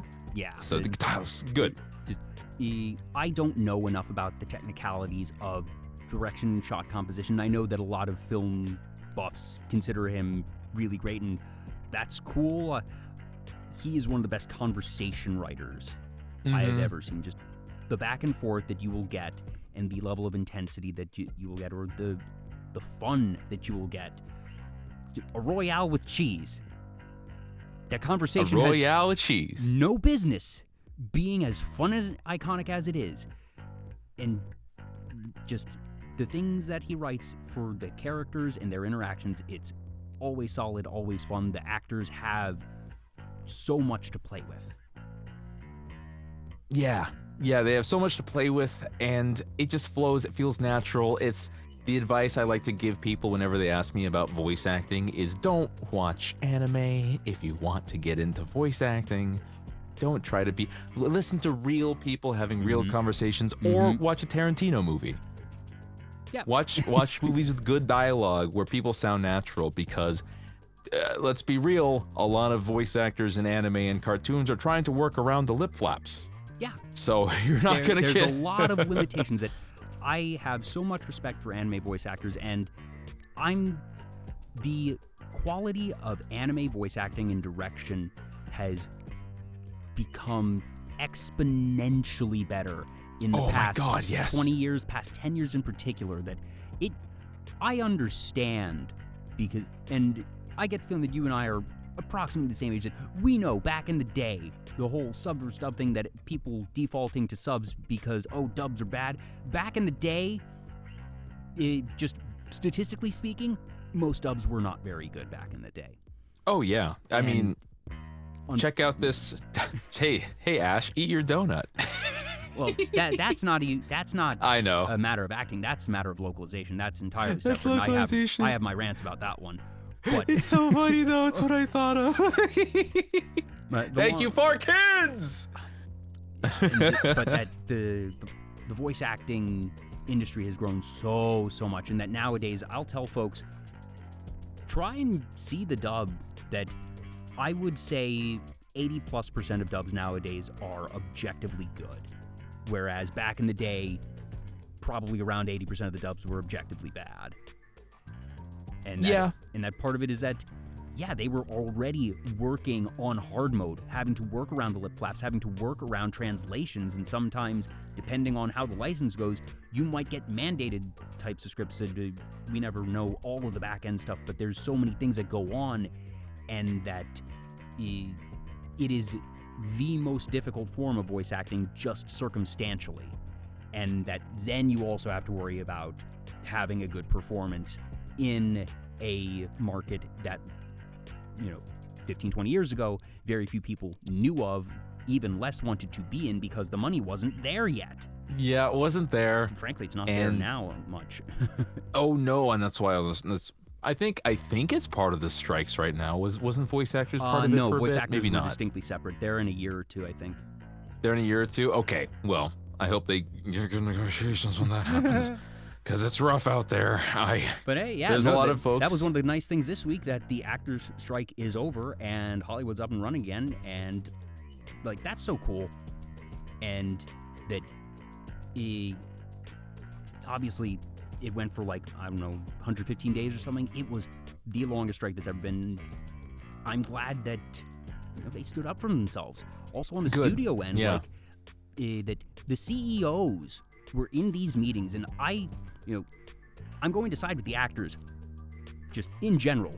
But at the same time, I do respect that the CEOs are the ones in those meetings talking, that it's not just intermediaries and that they're, high up in the ivory towers, that they're actually getting their hands dirty and that they're interacting with these people and acknowledging and understanding things. I think that does say a lot, so I will give them points for actually being in the meetings, because you don't always get that. Sometimes it is just, all right, they're sending the legal reps, and that is it, and that they will get the reports afterwards, but that the folks actually went to the meetings, talked to people, and I think that is worth something. They saw how serious it was eventually. I'm remembering the, man, I'm bad at remembering names today.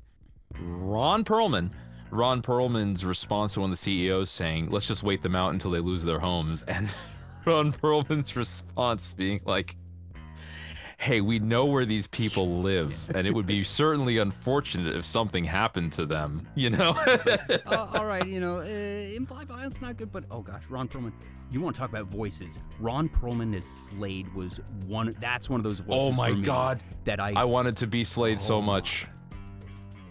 I wanted to be Slade. He's so cool. It was such a good performance. Yeah, oh man, there's so many good animations and so many good performances that I'm only now am I realizing how much I was influenced by a lot of various performances from some of my favorite animated shows. Mm-hmm. Do you feel that any of those performances had influences on your D&D characters? I know that I have my community will have heard of a couple of these, like Nimlothian and Calabas, but Calabas is definitely influenced by Arthur Morgan. I had to get that Western kind of grunge to it, you know what I'm saying? Is this a Western style campaign, or did you just take sort of the aesthetic for the character? I took the aesthetic for the character because he's a big muscly bandit. Mm-hmm. He's the concept was actually a B tier villain. Like, this is the guy that is the bully in the first 3 episodes, and he gets defeated unceremoniously in the first 3 episodes when the hero gets their power up. And he's that guy. He's just a bald, big, muscly dude. But and he's a bandit. And I took that idea, and I had been playing Red Dead Redemption 2 a decent amount, and the voice just kind of came to me for him, and he's taken on an identity all on his own. And I've used him as a dungeon master, as an enemy for players. And I've also played him in games. I'm currently playing him. He's not even in a fantasy game right now. He's in he's a mech pilot in a science fiction setting right now. Ooh, is this still D&D, or is it a different TTRPG system? It's a different it's called Lancer.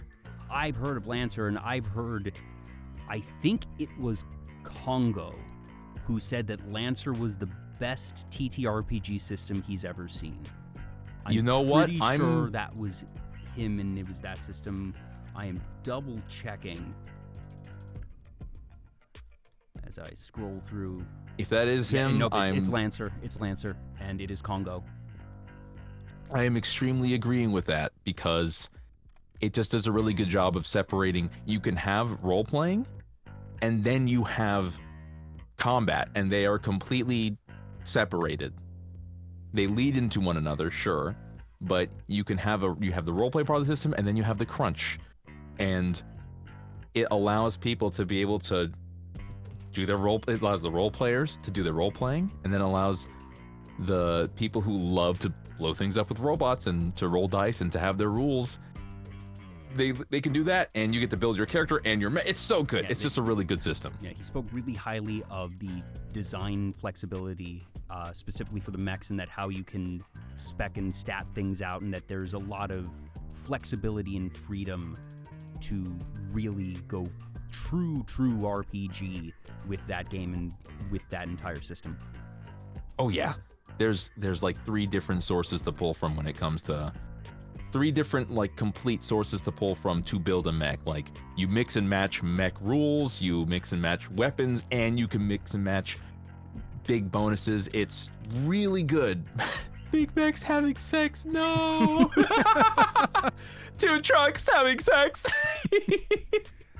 When it comes to character creation, do you have a particular methodology to how you approach things? That, for myself, I always, similar to what we were talking about with writing, I think of the end and then find the means to the end. But also, I'm super uncreative, so I let everyone else in the party choose their characters and classes first, and then I figure out, what does the party need most?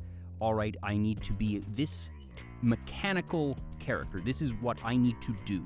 And it's the multiple steps of reverse engineering. Okay, so the party right now needs a tank. Okay, cool, fine. Let's find a broad idea of what type of tank I want to be, and what abilities would probably fit best for what the party needs. This type of ability, this class, okay, cool. How do I justify having these things? And that I will go just completely in reverse order and then land at a very complete character. That is not the only way. If anything, it seems to be a slightly unconventional way. Most folks have an idea and have concepts and build to their concept, and I'm just not that creative. So how do you approach character creation? For me, I actually have a pool of characters to choose from. I have a pool of characters, all of which I could very easily, and have done before, write short stories or even novels for.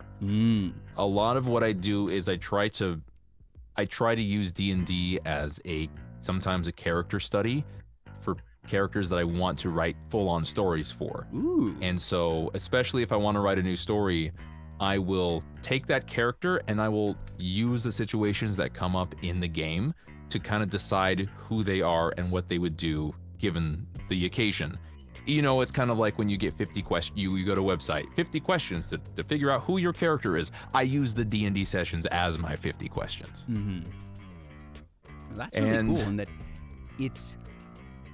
that is a very it's a hands-on way to approach character creation. It's something that most writers don't have in their arsenal, whether it be that they're just not familiar with TTRPGs, don't have a group to play with, but it's a time-intensive method of character creation, but I have to assume that the results are just so good and detailed because you're literally going through these characters and that you are exploring them in an active method, not just thinking, all right, what are a couple different things I could write, because you're actually inhabiting those characters. Yeah. And it's a bit risky though, because sometimes when you want to write a story with this person, you get the payoff of using them, and then you kind of like tickle that little part of the back of your head where you're motivated to do the thing with them, and a little ding goes off and you go, you use them in a creative manner. Now you're less motivated to actually sit down and type out 10,000 words. Yes. So it's definitely a tool in the arsenal to manage and to be aware of, because I sometimes think to myself, well, I'm writing all these notes for this character, and then I play a game with them, and then I'm just satisfied. It's the same problem with telling people your New Year's resolutions. You tell people your New Year's resolutions, which gives you a portion of the feedback of completing your New Year's resolutions, so you don't actually follow through. It's a similar thing. It's something I've recognized. I like to be very self-aware when it comes to this kind of stuff, because I like to figure out where the cracks are and try to seal them up. But definitely, it's not the only thing I do. I also can sit down and just imagine scenarios and figure it out from there, pacing my room, speaking as the character, and then speaking as the villain talking to my character. Just full-on scenes with myself. Yeah, full-on conversations, just plotting things out and seeing, all right, this is what this one would say, how would that go, and that having it spoken, at least for my brain, feels like it would end up being a lot more natural than simply writing through it, or at the very least that, it has to go through your head before it gets to the paper anyways, so might as well talk it out and do the editing there. Oh yeah, yes, and especially when it's written, speaking the words aloud. Yes. Help with figuring out where the problems are, what sounds natural, what is unnatural. But when it comes to my pool of characters for D&D, it's very slowly added, and then they stay in the pool. I pull from them. So how many characters do you have in that pool right now? Right now, if I can go to my... I assume you have documents for these. I do. I also have like Pinterest mood boards for these characters. Wow. Yeah, I can never find a game that people like. A lot of people want to just goof, and I really like doing character stuff, and I try not to be irritating about it, but man, do I love doing character stuff. I have 1, 2, 3, 4, 5, 6, 7, 8, 9, 10, 11, 12, 13, 14. That's not a D&D character. 15. I want to say around 20, give or take. And how many of those have been in campaigns as a player character? I want to say... am I counting ones that lasted for one session then ended? I'm going to count the ones that I've used in my games as a DM. Okay. And that's going to be like 11. I want to say 11 or 12. Which one? And there's some characters that have never been able to just get out there. But they're waiting in the wings, and that you'll eventually have them of, all right, I need a character that does this. Oh, wait, I already do have one. Yes. I need a barbarian? Okay, here comes Bale, the mutant half-orc. The cannibal man. Man's gotta eat. Which of those characters has been used the most? The most. Interesting. If I can scroll through for a second. I want to say counting the game that just started up. Actually, it's Calabas.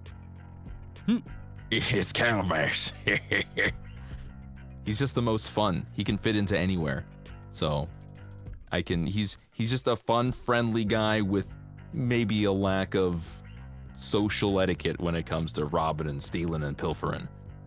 If the team says, we don't want to rob and steal, he'll say, well, you're all a bunch of dunderheads, but I'll respect your wishes. You know, like, he's just such an agreeable guy. If you insist, I won't kill them this time. Yeah, exactly. He's just such an agreeable guy. So I've used him the most, I want to say 3 times. Do you have a favorite character, regardless of if they are in any of these files or if it's just from some other campaign where you made an entirely new character? My favorite character, and this is one that it's been pulling away from my remastering of a book, but this is one I'm working on, a series of short stories. I want to do a web serial, but it's a character named Nim, N-H-I-M, and he is a kind of a charlatan, kind of a scam artist, a heist mastermind type character, a rogue, and he's just the kind of guy who very easily tells people what they want to hear and makes friends everywhere he goes, and he doesn't necessarily want to backstab them or take stuff from them, but he understands the importance of having a lot of friends and making sure that there's nobody who's going to be looking for his neck, and if he has to, he can very easily take advantage of that situation if he has to. Yeah, that he sounds true neutral in that he is not seeking to harm people, but at the same time, if he has to do something to someone to save his own neck, he probably will. He'd probably seek to do the least damage as possible to the other party. But that if it's, okay, I have somebody blackmailing me, and unless I steal this gem, that it's my neck or the necks of my friends, I'm gonna steal that gem, you know it. Oh yeah, and he's definitely an opportunist, so if he sees, I'm inspired by the series, it's called The Lies of Loch Lamora. It's about a bunch of thieves in a city, very Thief Lord. I don't know if you've read that one. I have not, but I'm gonna look it up. Yeah, the Thief Lord is a young adult series from a while back, and Lies of Loch Lamora I don't think is new, but it's newer, and it's about plans and heists and schemes and back alley deals and stilettos in the night, and I love that stuff. That stuff super appeals to me. And so when I write my stories with Nim, it often involves him seeing some kind of opportunity. A mafia boss that has a vault, and there's a treasure in there that is uncommonly looking easy to take, and setting up a situation in which he can get close to this mafia boss, and he can, create scenarios where the guy trusts him, and has this whole scheme where he's a schemer. And I'm really fascinated with a character like that because I love ambitious characters. I love characters who, when it comes down to the wire in a really critical emotional moment, they can look a person they care about a lot in the eyes, and they can admit that they want everything, that they want the whole damn world. I love that stuff. Now I'm thinking of a couple different characters I've done, a couple different questions that I love getting to talk about D&D because just as a system, it is designed for infinite possibilities, and the possibilities for questions and discussion are equally limitless. So if it feels like I'm jumping around a little bit, it's probably because I am. Oh yeah, that's totally awesome. Do you have any favorite moments of whether it be with that character or another one of just what's the most batshit insane thing that you can remember? Any favorite things of things gone right or things gone wrong? This doesn't involve any of the characters I currently have in my roster, but this was a Fallout game, a D20 Fallout game, and I had a character who was an engineer, a very, very intelligent engineer, a scientist, and there was a vault, a facility that was controlling a satellite. It had the potential to control a big satellite that could basically wipe an entire town off the map. Mm-hmm. And I'm remembering that there was this huge climactic event where so many factions were gunning for this vault, and at the center of it, he's there. And everything's going crazy, and there's battles everywhere, and there's traps, and people are dying left and right. And the party wants to take the rest of the party, they want to utilize this big weapon. They want to take it for themselves. But my character, and it's been so long I can't even remember his name, but the doctor, he wanted to secretly was planning on seizing control of the satellite and aiming it towards the vault to remove it off the table, because he cared very deeply about taking weapons off the table, weapons this destructive off the table completely. And so the plan was he was going to get to the control panel. I straight up lying to the party, hey, I'm going to take control of it for us because I have the know-how. And he gets to it and he sets the sequence to aim the satellite towards the facility, and he broadcasts to everybody, the satellite is currently aiming at the facility. You've got 7.5 minutes to get out. And he was planning on dying there because he had to stay at that chair to keep the sequence running. And, things transpired. He ended up surviving, but I'm remembering how batshit that was, because there was an army of super mutants, and there was a giant mutant horse with 5 heads that was using its tongues to snatch people out of the desert sand and eat them. And it was insane. And at the center of it all, I just decided that one character moment of, no, I don't want control of this giant weapon. I want to get rid of it. I don't want anyone to have it. And if I have to die doing it, so be it. I'm remembering that one. Oh, that is a cool moment. Like that's the type of big climactic character moment that I can imagine writing towards in a book, or just figuring out, okay, how do I set this up? How do I get this character there? What does he need to say and do to be in that chair when he needs to be? Mm-hmm. That's a very compelling moment. And the thing is, for that party, for that group of people, so many people are used to using these games as a fun power fantasy, and I don't begrudge them that. No, not at all, not even a little bit. But a lot of people were surprised. They were like, but you'll die. Your character will die. And I said, yeah. And they were like, I don't understand. Why don't you want the big weapon? We get big weapon. It's good. We want big weapon. I'm like, no. Big weapon is bad for everybody. What if we lose control of it? Yeah, this character does not want this weapon, and goodness knows it's a lot easier to make a decision that will result in the loss of your own life in a TTRPG. So, yeah, let's make those decisions there. Yeah, and I think that attitude of kind of thinking what the character wants versus what, if I don't want big numbers on my character sheet. I don't really care. I want to have that roleplay experience. I want to get into the shoes, into the mind of this person. And maybe that's my bias as someone who likes to write character stuff, but I like that. That's what's fun about D&D to me. Not necessarily, I mean, yes, it is fun to be able to slash a dragon's head off with a big sword. Awesome, cool stuff. That's why I don't begrudge anybody doing it. But I also like to think about the consequences and having a character who's like aware that this ancient life has been ripped from this world and crying over this dragon. And I don't see a lot of games where people pay attention to that kind of stuff. They usually teabag it. They're like, yeah, I fucking dab on this dragon. Yeah, the character that I've probably had for the longest at this point in time is actually one that I played this past week. It is a Weird West scenario. It is largely homebrewed by the DM. And the way the character came about is, as I normally do, I asked the rest of the party, like, okay, I know you all are still doing your exact concepts, just give me your classes. I want to know your function in the party, and I will find my function from that as I do. And I quickly honed in, we need a tank. We need someone who can get to the front lines and take damage because, holy cow, we've got a lot of squishies running around right now.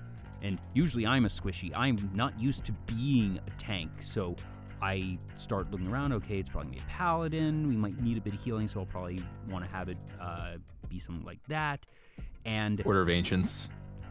And then the DM has this whole big map. So this is the Weird West alternate history, southern U.S. in, Wild West era. So With D&D, so there's dragons and stuff? Yes, that Awesome. There are dragons. Obviously, dragons are still very rare, but Yeah. the way it works is all of the different races are immigrants, and that he had plotted out on the map, what is the point of geographic origin for all these different races. And he was like, you can be from whoever. That people immigrate to America. That is how it is. So don't worry about having too much justification of how you get there. You can pick any race from anywhere, but that this is sort of going to inform, for lore purposes, where your roots might be. You might be first generation in the U.S., you might be several generations. Doesn't really matter. You can have it be what you want.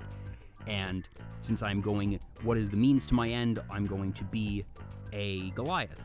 Look on the map and I see, okay, Goliaths are from the Nordic region. And it all falls into place. Okay, Ooh. This is so obvious. And this is the fun part for me of seeing the pieces, and then I discover the character, because just the way that my brain works is it's like I'm discovering the clues of what my character is supposed to be. Of, all right, I'm process of elimination, this is what my function needs to be, and that if I'm going to be a good functional tank, here's what I should be looking for in the character creation. That's where the location is. And all right, I'm a paladin. I am from the Nordic region. I'm a tank. This is so obvious. My patron deity is Thor. Yeah! I thought the end, it's like, he hasn't bothered. Another! I'm from here, and that I know that Thor is not in the D&D handbook, but there are thunder gods, and we've obviously already taken very extreme liberties here for the Weird West world. I want my patron deity to be Thor. That makes historical sense here. He's like, sure does. And then I go a step farther of, okay, so immigrated, I need to have these types of experiences. All right, so he's a lawman, but obviously he's not actually, because law, order, Thor is generally a just deity. Yeah. But I'm part of this wandering party, so why am I not a lawman? Well, I got wanderlust. I got tired of the red tape.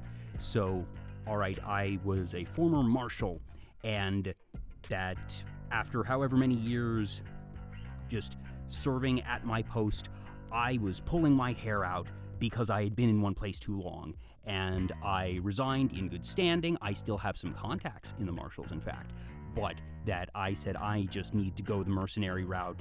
But at the same time, since I had been this marshal who inevitably works with bounty hunters and mercenaries just as it is at the time, that means I have existing connections in the mercenary world. So that works out very nicely. Yeah, for me. you can do more good with less red tape. Mm-hmm. And then the cherry on top, perhaps my proudest little bit, and it's so niche, but I love DM because they were even able to find ways to get through to it. Like, okay, so I'm supposed to have a contact informant or some group that I associate with. All right. Well, you have a whole bunch of folks coming from the Nordic region who worship the patron deity Thor, and that, as happens, just the locals in, New York City or wherever you have that, there usually end up being nicknames or just not the normal term that gets associated with them, and it's not meant to be derogatory. It's just, all right, here's a thing that's associated with them, and well, the locals, when a lot of the brothers of the followers of Thor get to the U.S., they see a bunch of folks with these big hammers hitting stuff, and that they, have their own sort of weird temples and whatnot. And, well, what do you call these folks if you've never heard of Thor and just see folks with big hammers? You call them the Masons.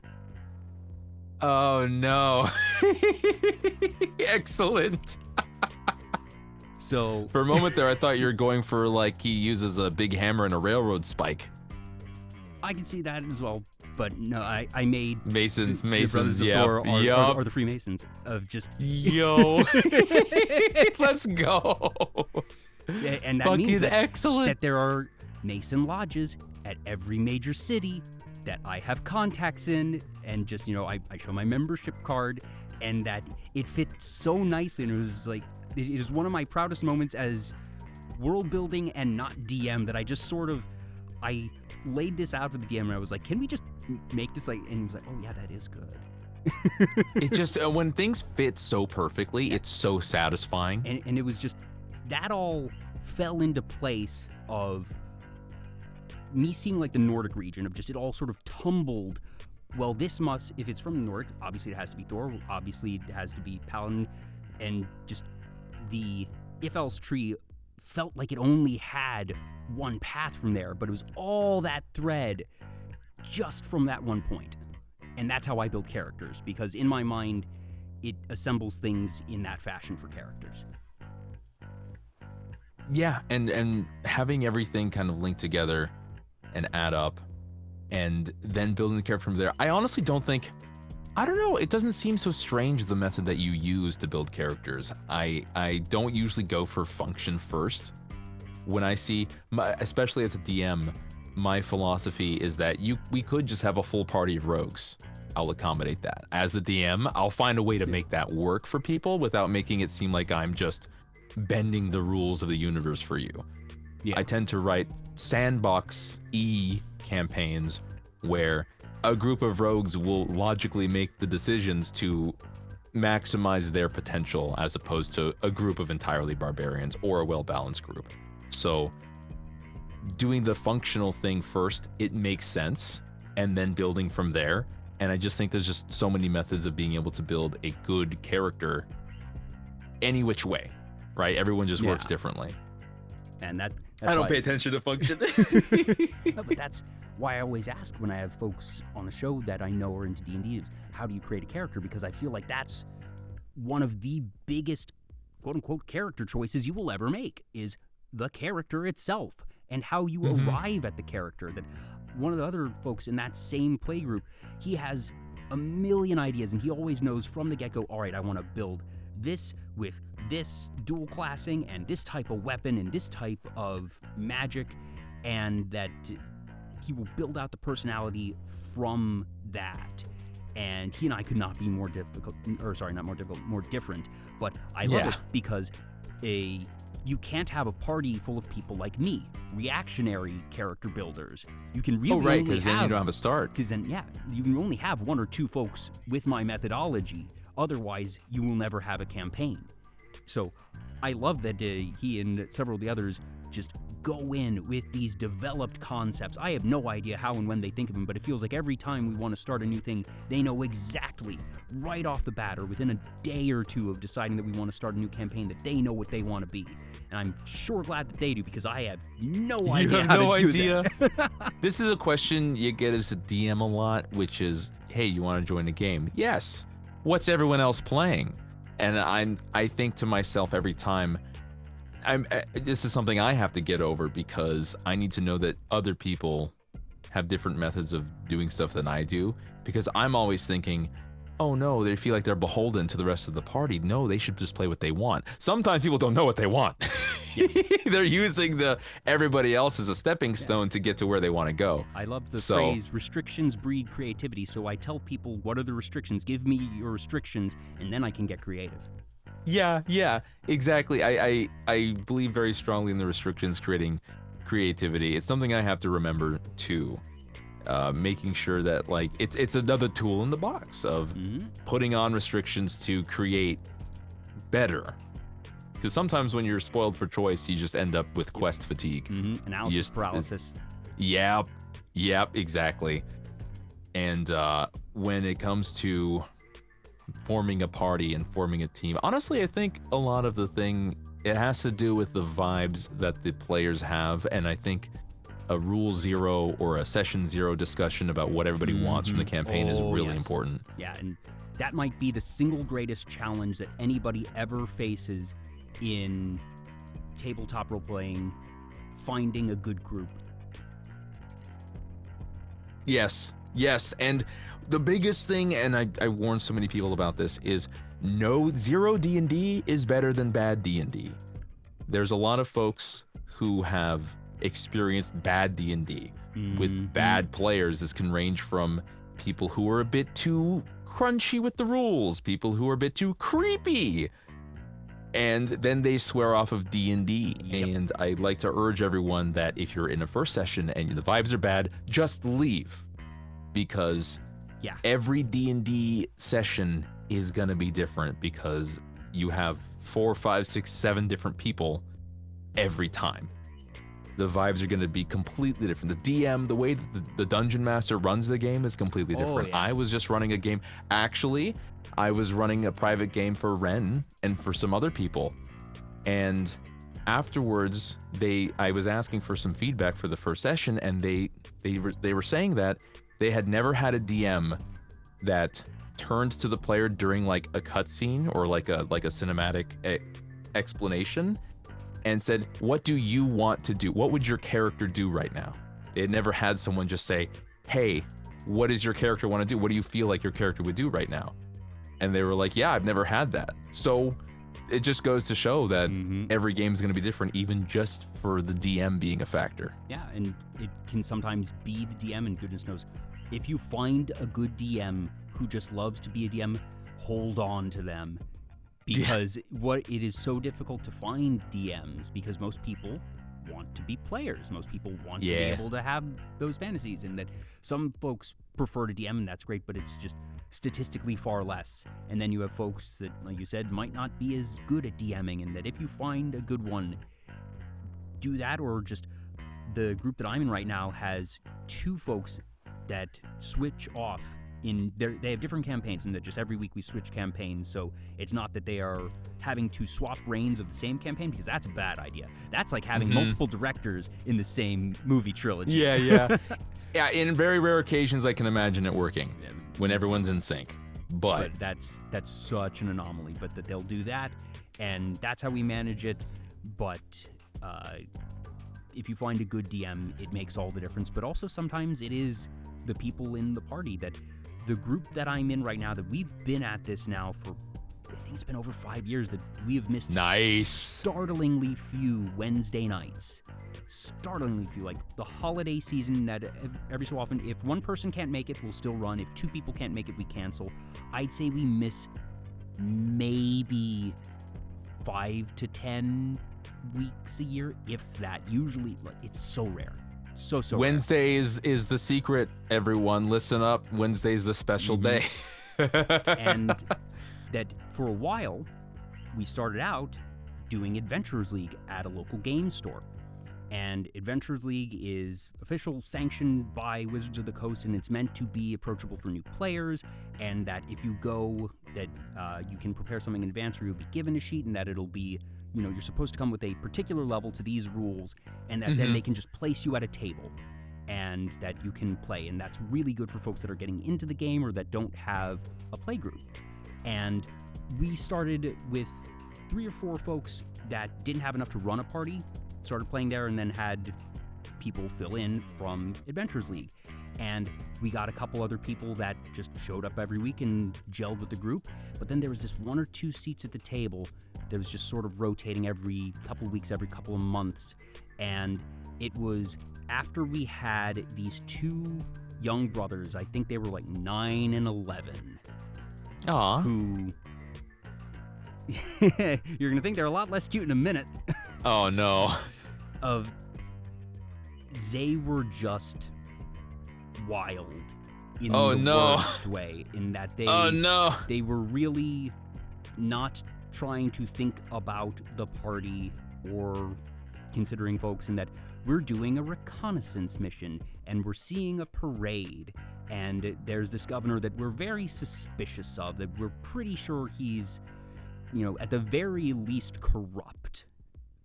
and we're just doing reconnaissance, trying to detect, all right, is he using any magic to influence the crowd? Yada, yada. I shoot the governor. What? Well, like the 9-year-old says, I shoot the governor, and the DM confirms that he's not going to be so flippant as, oh, you said, and therefore it happens. He's like, are you serious? And he said, yes. And the others, the bird's like, please do not shoot the governor. I want to shoot the governor. And he shot the governor. And it completely derailed the campaign and so many other things. And it was like a week or two after that we just said, wait a minute. We have, apart from these two, we like this group. And frankly, maybe the group's a bit too big with 6-player characters. 4-player characters is totally fine. 4 is the perfect number. I think that's a sweet spot anyways. And we were like, let's just leave. Yep. I love leaving. Leaving's so good. Leaving a bad situation is so good. So we stopped doing it at the local game store and just went to one of the people's houses. And we've been set ever since. We had like one person join in because they had been in that campaign, stopped by Adventures League and been around for a couple months, then left. And somebody had stayed in touch, and they were then looking for a game. It was like, are we good with adding a 5th player? And we were like, 5 is fine. We know the guy. He was good to work with, no problems. He's been added in the last half year or so. But otherwise, it's been that same group. That's so awesome. I'm jealous a little bit of that. I've had a good group. We ran a Shadowrun game for 5 years that actually completed, and I was fortunate enough to have that experience. But it's really tough to find people to gel with, especially to keep a schedule that steady. That's the biggest thing. I'm baffled by it as much as anybody, trust me, because I've been through many of, all right, we get a good half year, even a year. If you get your campaign consistent, even every 2 weeks for a year, you're an anomaly. You've done something right. That's great.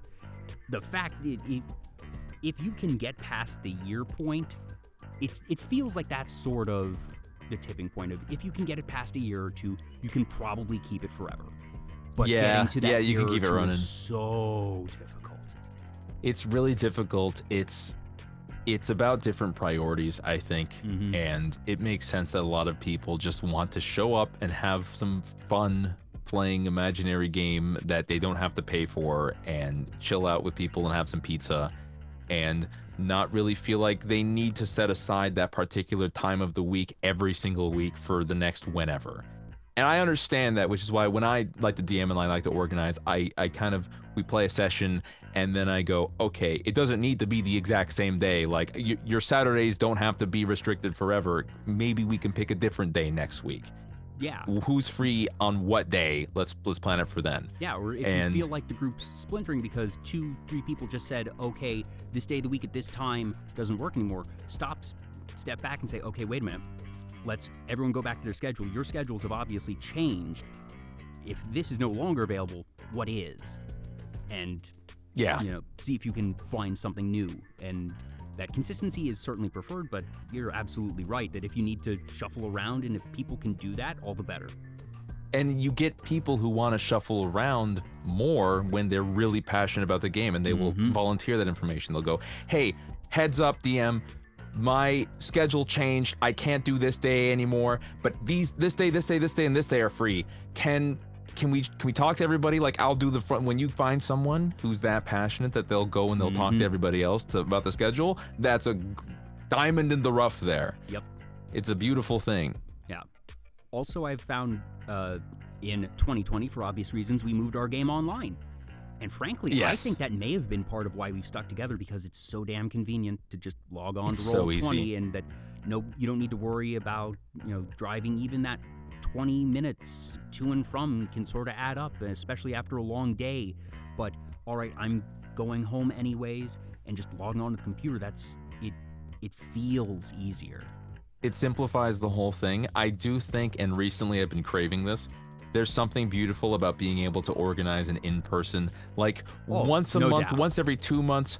Let's hey guys, let's plan for this one Saturday in 3 weeks. We all get there early in the morning and we just play all day. We order pizza. let's make a special occasion, DM. Is you okay with doing some extra work to plan for that one day? And they're like, yeah, hell yeah, I'll get ready for that or if shit. nothing else, all right, you have your session, then you just spend the rest of the day gaming and doing you chill. other stuff. Yeah, you hang out, you eat pizza, you play, I don't know, Smash Brothers, whatever. And that, I don't know, do you use Roll20 or any online tabletop platforms? Oh yeah, use Roll20 a lot. I'm the kind of DM that kind of breaks it down to the bare essentials sometimes. So I will just use, at times, Roll20 just for me, and I will make everyone's icons, and then I will draw out the scenario, and I will just move everyone's icons myself instead of, because there's something, it is sometimes kind of a pain to have everybody try to log in and move their icons around and to set it up that way. But to have just I'm just gonna stream it to everybody. Oh, you want to move 5 spaces left and 1 space up? Perfect. You know? Yeah. What would you say your split is of being a DM versus being a player? I've definitely been, honestly, only slightly more a DM than a player. Only slightly more. I've DM'd a lot of games, some longer than others, some that, you know, due to scheduling, they kind of fell apart, but As it goes. I let those go. It is what it is. You gotta accept it. But what's nice is being able to take all those ideas from a game that, you know, kind of fizzled and be able to re-implement them. I try to find shortcuts that make sense and to still get the key passion behind those ideas. Yeah. Being a DM is as much a learning process as being a player, and that it's a very different set of skills, but you can tell who is new to DMing and who isn't. That if you're new, you should probably just use a book. That learning how to be a DM, freeform, homebrew, that's playing on hard mode unnecessarily, and you're probably going to accidentally cause a bad time for your players. And that have the training wheels first and then slowly take off those training wheels. It helps to be good, or it helps to be open to improv, because you've got to be able to go with the flow. If you commit to a plan, it's very likely that your players will completely ignore the plan because you described the goat a little too well, and now they're trying to figure out what this goat's deal is. A lesson I've learned as a DM is to also just break meta and just tell the players, hey, listen, there's nothing up with that. This is me, the person speaking to you. There's nothing up with the goat. I just described it really well. Get on with it. I promise you guys, there's nothing going on with the goat. I'm not gonna make up something for it. Like, this was just a miscommunication person to person. Yeah, that, and if that's not tabletop RPGs, the players are going to do something that the DM never anticipated. They never planned for, because of just, all right, they clung on to one detail and they're certain this was the intent of where you meant to direct their attention, and oh no, that was not where you meant. Nope. They'll go completely off the rails, and suddenly you're laying train tracks in front of a train that's also moving. You know? And I think it's important to just have that. I always have it in mind, because I always have my games a bit sandboxy. And I like to have a lot of multiple threads for people to be able to run to. If the players want to literally have a beach episode, I am all for it. I am 100% for a beach episode if they want to do that. That's why I love city campaigns so much, because then they can literally just have an entire day where they go to a restaurant, and I'll make up characters on the spot, and they will just have a good time being at a restaurant and trying a bunch of meals. You know, I had a session once where they went to, this is a restaurant / inn that shows up in every one of my universes I make, and it's a tavern called the Chili Squid, where they serve squid chili. And there was this one instance of the Chili Squid where it was also a bakery, and one of the characters got recruited to sell cookies from the bakery. And they spent this whole time selling cookies in the city Just going around being cookie salesman. Full-on Girl Scout cookie sales. Yeah, yeah. What was in it for them? Is it just, all right, They you get a got commission? free room and board. Yeah, that'll They do got it. free room and board. They're like, yeah, if you sell a bunch of cookies, I'll give you free room and board. But I think they would have done it without that too. Yeah. Hell of a side quest. It was so fun. That's like whenever we do fun stuff like that, whenever it kind of veers away from the main. I don't even really usually have a main quest. There's nothing that feels like Alduin coming down and the dragon's returning and you have to deal with this right now. It's usually there's a problem, and this is very clearly the main problem to focus on, but the urgency, it's kind of there, but you can explore. I like giving people the space to explore. Mm-hmm. So you have the chili squid, which appears in all of your campaigns. Have you ever just wholesale had multiple campaigns, not necessarily at the same time, in the same world? That, okay, I built this one out, I really like these characters, and that whether it is just a fresh iteration of that world, or, okay, we're going to start, and that previous campaign's actions still exist in this world, and we're now making continuity. Have you ever attempted anything like that? Much like I use characters as, or I use D&D as a character study for characters. When I DM, I use my world. I use D&D as world building for my books too. Oh. So I will two birds, one stone. Mm-hmm. I will efficiency. If a question comes up, my players want to deal with something with all the religions and there's like gods that they want to look into, I go, okay, well, you're right. I haven't really thought about some of these gods. I'm going to start writing some of these gods, and then they're introduced into the pantheon of whatever I'm writing. Mm. So yeah, I have definitely used the same world multiple times. I've used the same world at different time periods. You know, the age of darkness and the age of gold or whatever. Not literally named that. I try to mix it up. But 100%. I have definitely used the same world multiple times. My favorite example, it's not my world, but it is Warhammer. It is the Warhammer setting, but it was the same instance of the Warhammer setting that I made up, where I had a game where they were the quote-unquote good guys. They were space marines, and they were investigating something, and there was a giant laser cannon that could shoot through time and space. And then I had another game I ran where they were playing as the evil chaos guys, and they were on a ship that was transporting another giant laser cannon that could shoot through time and space.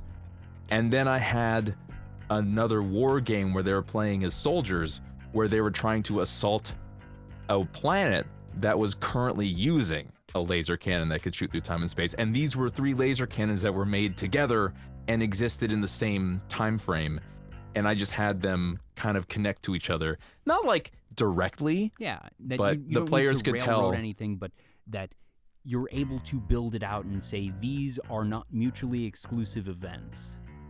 Yeah, it's not the same laser cannon. There's literally 3 of these things, and all these things are happening semi-simultaneously. And they would go, "Oh my God, is that like the laser cannon that we were escorting back in our evil campaign?" And I was like, yes, it's one of them. It's always fun to do little things like that. Yeah. Connecting things too much, I feel like, I don't know. It's a situation of you've built the railroad tracks too far again. Yeah.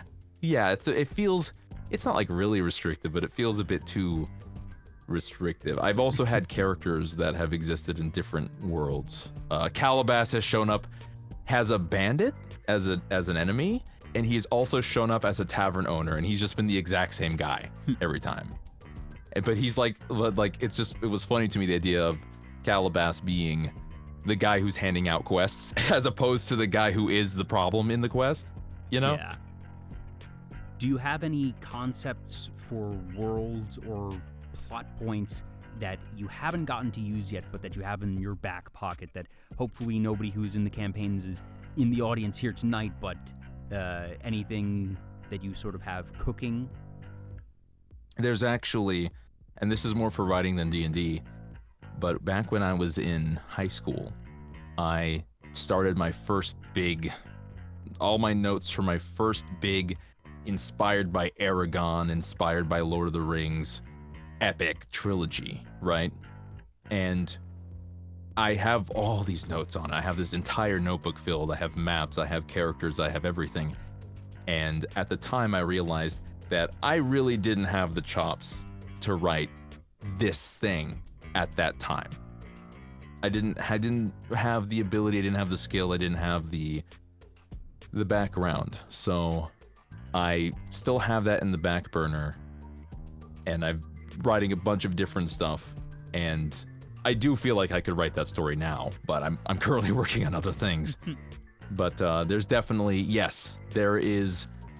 It's one of the things that helped me realize I wanted to write, because I was like, I was spending all this time in school. You know, professors talking, and I'm doing fine in school, but man, was I spending most of my time during class just writing and taking notes and daydreaming about stories and thinking about characters. And I was realizing that this is what I wanted to do. I want to do this professionally, or to some capacity. I want it to be the thing that I did as my main thing. Could you ever see, I suppose, writing a script for the intent of voice acting? That so far it sounds like most of your writing is intended to be, like you're saying, books or web serials, web comics. That could you see anything designed specifically for performance mediums? Oh yeah, absolutely. I took screenwriting classes in community college, and as soon as I got the dialogue down a bit better, I was able to come up with storyboarded. I'm better at storyboarding, really. The script format was something that I didn't feel like it was fun to be locked into necessarily. It felt like there was some good example. I'm an example guy. I need to see a version of the thing I'm trying to do to go, okay, I think I get it. If I have nothing in front of me, I have a really rough time continuing on to create it. But I can definitely see writing a script for something. In fact, you know what? Now that I think about it, I'm using the screenwriting education I got and storyboarding as best as I can to work on the webcomic, because I will write like, oh, the scene closes in on a tattered tent in the big desert gulch. Coming in from the behind this character, you can see them pulling aside the tent flap as they enter, and then there's a character who's stealing all of their materials, and you know, I will describe, and I'll use it in the storyboarding format. And I got that from doing screenwriting screenplay. Yeah, that these things aren't necessarily designed to be required to work together, but they usually can work together if you want to make them work together. Yeah. And one thing I keep wanting to remind myself of, I want to do things correctly, but then I have a hard time mashing my brains in with the way that the format of how things are done sometimes. It's kind of like MLA. I don't really think about the format, I just want to do something. And if I'm not doing something in the right way, I'm thinking to myself, am I doing it wrong then? But then those thoughts of doing it wrong slow down progress. And I have to stop and realize I can just do things different. I can just go. Same thing with streaming, to bring that back. Sometimes I catch myself going to other streams, VODs, clip channels, and I'm thinking to myself, am I doing this right? Should I be more like this person? Should I have this kind of format? Is there a screenplay version? Is there like, do X, Y, Z? And then I stop myself and I'm like, you know what? I don't think I'm ever gonna find that answer, because nothing's gonna feel right because it's not me. I gotta do my own thing. You just gave me an epiphany about my own streaming content, I think. Oh yeah? That I realized, similar to my reactionary character creation in D&D, that the way I operate Vtuber Talk in a lot of ways, is reactionary show creation. I let that. You and I spoke earlier in the week. One thing I'm very open about is that I have a pre-interview with all my guests that I ask them, what do you want to talk about? What types of things interest you? Because I believe that is the best way to get the best of the guest. But that for me as a host, that is giving me restrictions. I'm asking, all right, what is the rest of the party? Obviously only one of the party member here, but what does the other party want to do? And from that, I figure out everything from, all right, what are the topics we're going to use as starting points, but also that I certainly do my best to cue off my guests for just the general flow of conversation, and that I can say out of 131 episodes, some folks have similarities, but there's a lot of differences in how different people go about conversations. Some folks all have lots of little things and we're going to jump around a whole bunch. Others will get really deep into a couple of small things. That tonight so far, it's really just been D&D, streaming, and then media and I guess fandom, or just reaction to media. Media creation, writing, media movies. Creation and criticism. And that, similar to how I do my character creation and all that, I let the outside forces inform my decisions and then run from there. Yeah.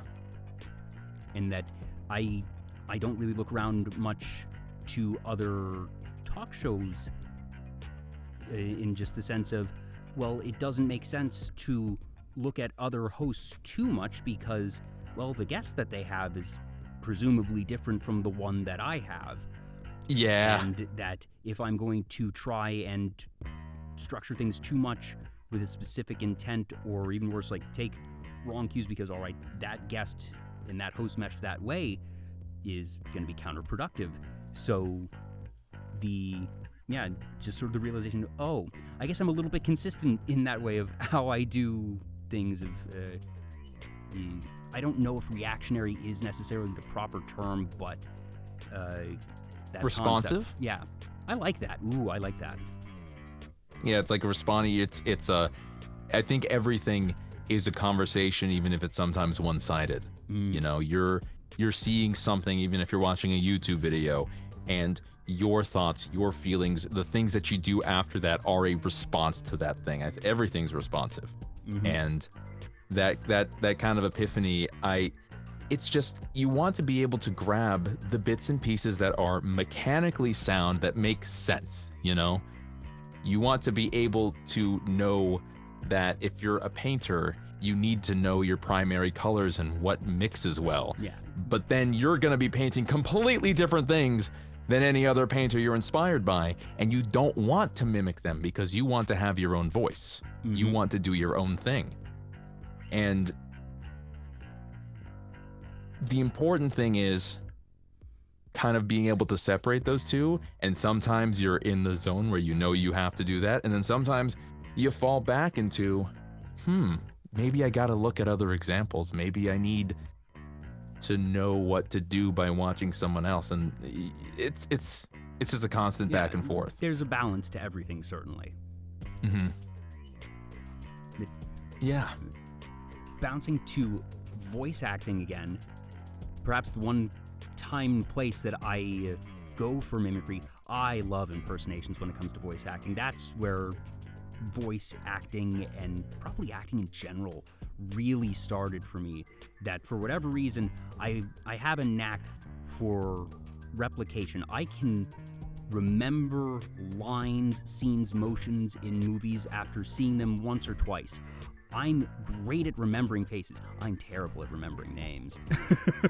But just everything from Mark Hamill's Joker to other things, I love those types of voices. For you, do you have a dream role of a voice that you want to do? Role. Whether, and this is your choice, your own voice of, if it's just replicating or doing your own spin, any character, any media, it's getting a full funded remake and you're being given the choice.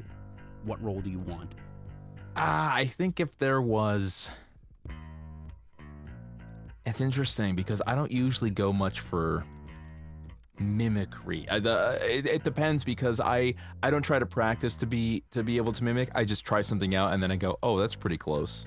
I'm thinking of Raiden from Metal Gear Rising. Ooh. I'm thinking of the interesting theory, Senator, but what's your source? You know, like my sword is a blade of justice. You know, like I can just do that. I didn't even try. Or I can get pretty close at least. But I don't think like, oh, I want to be Raiden. But what I do think of is I can do, if they were to do a Devil May Cry thing, would I want to try to be Virgil? Ooh, okay. Would I want to try to voice act Virgil? I feel like I could do, I mean, Virgil, Matt Mercer just got Vincent Valentine. Which is awesome, by the way. That's so cool. I think he got Vincent Valentine. Was there a final? Is he? Wait, what? Is he gonna? I think he is gonna be Vincent Valentine. It's gonna drive me crazy if I don't find out right now. But like Vincent Valentine would be awesome. Yeah, he's gonna be Vincent Valentine. Yep. Vincent Valentine would have been awesome to do. Anything, I don't know, those kind of character archetypes. Little edgy, a lot edgy even. Kind of villainous, but not necessarily full villain. I could also, I don't have anything really specific in mind. I just have an archetype I like. I think I'm about the same. That, you know, I guess one of the ones that I love impersonating, just sort of basis, is Mark Hamill's Joker is one that, for better or worse, I found myself able to get into that slightly nasally portion of the voice. But like I said, I just love villains. Villains are so fun. Yeah, villains are super fun. They're my favorite things to play. I am a villain. You're evil. You're very I'm a evil. villain. I'm an evil, dastardly, devious individual. I just recently sabotaged everyone's microwave so that they were slightly underpowered, and so your food will always be a little cold. Is that why my... I was wondering why my lunch was cold. How dare you? You won't get away with this! Yes, I will! No consequences! Woo! But we have already been at this for 3 hours, and I know we could probably go a while longer, but I do want to let you go. I have a couple of last questions that I asked all my guests, and you mentioned earlier that you don't like New Year's resolutions, and I don't like them either, so I ask sort of the opposite of it, and I always ask, what do you want to accomplish before the end of the year? And what I want?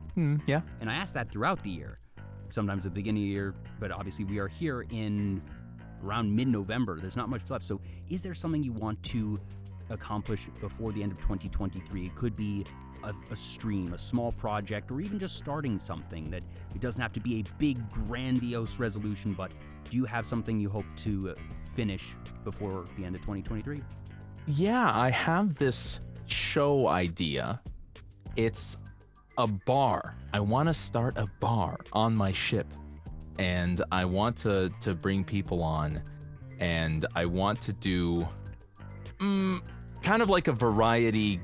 It could be a game show, it could be just a hangout, it could be like a tier list. It's just something that's a little wacky, a little fun, and I just wanted something to call my own, because I've been doing this for 2 years now, which is, by the way, insane to me. That's crazy at this point. It does not feel like it's been 2 years, but time is an illusion. I'm going on 3, and no, it does not feel like that. Right? Yeah.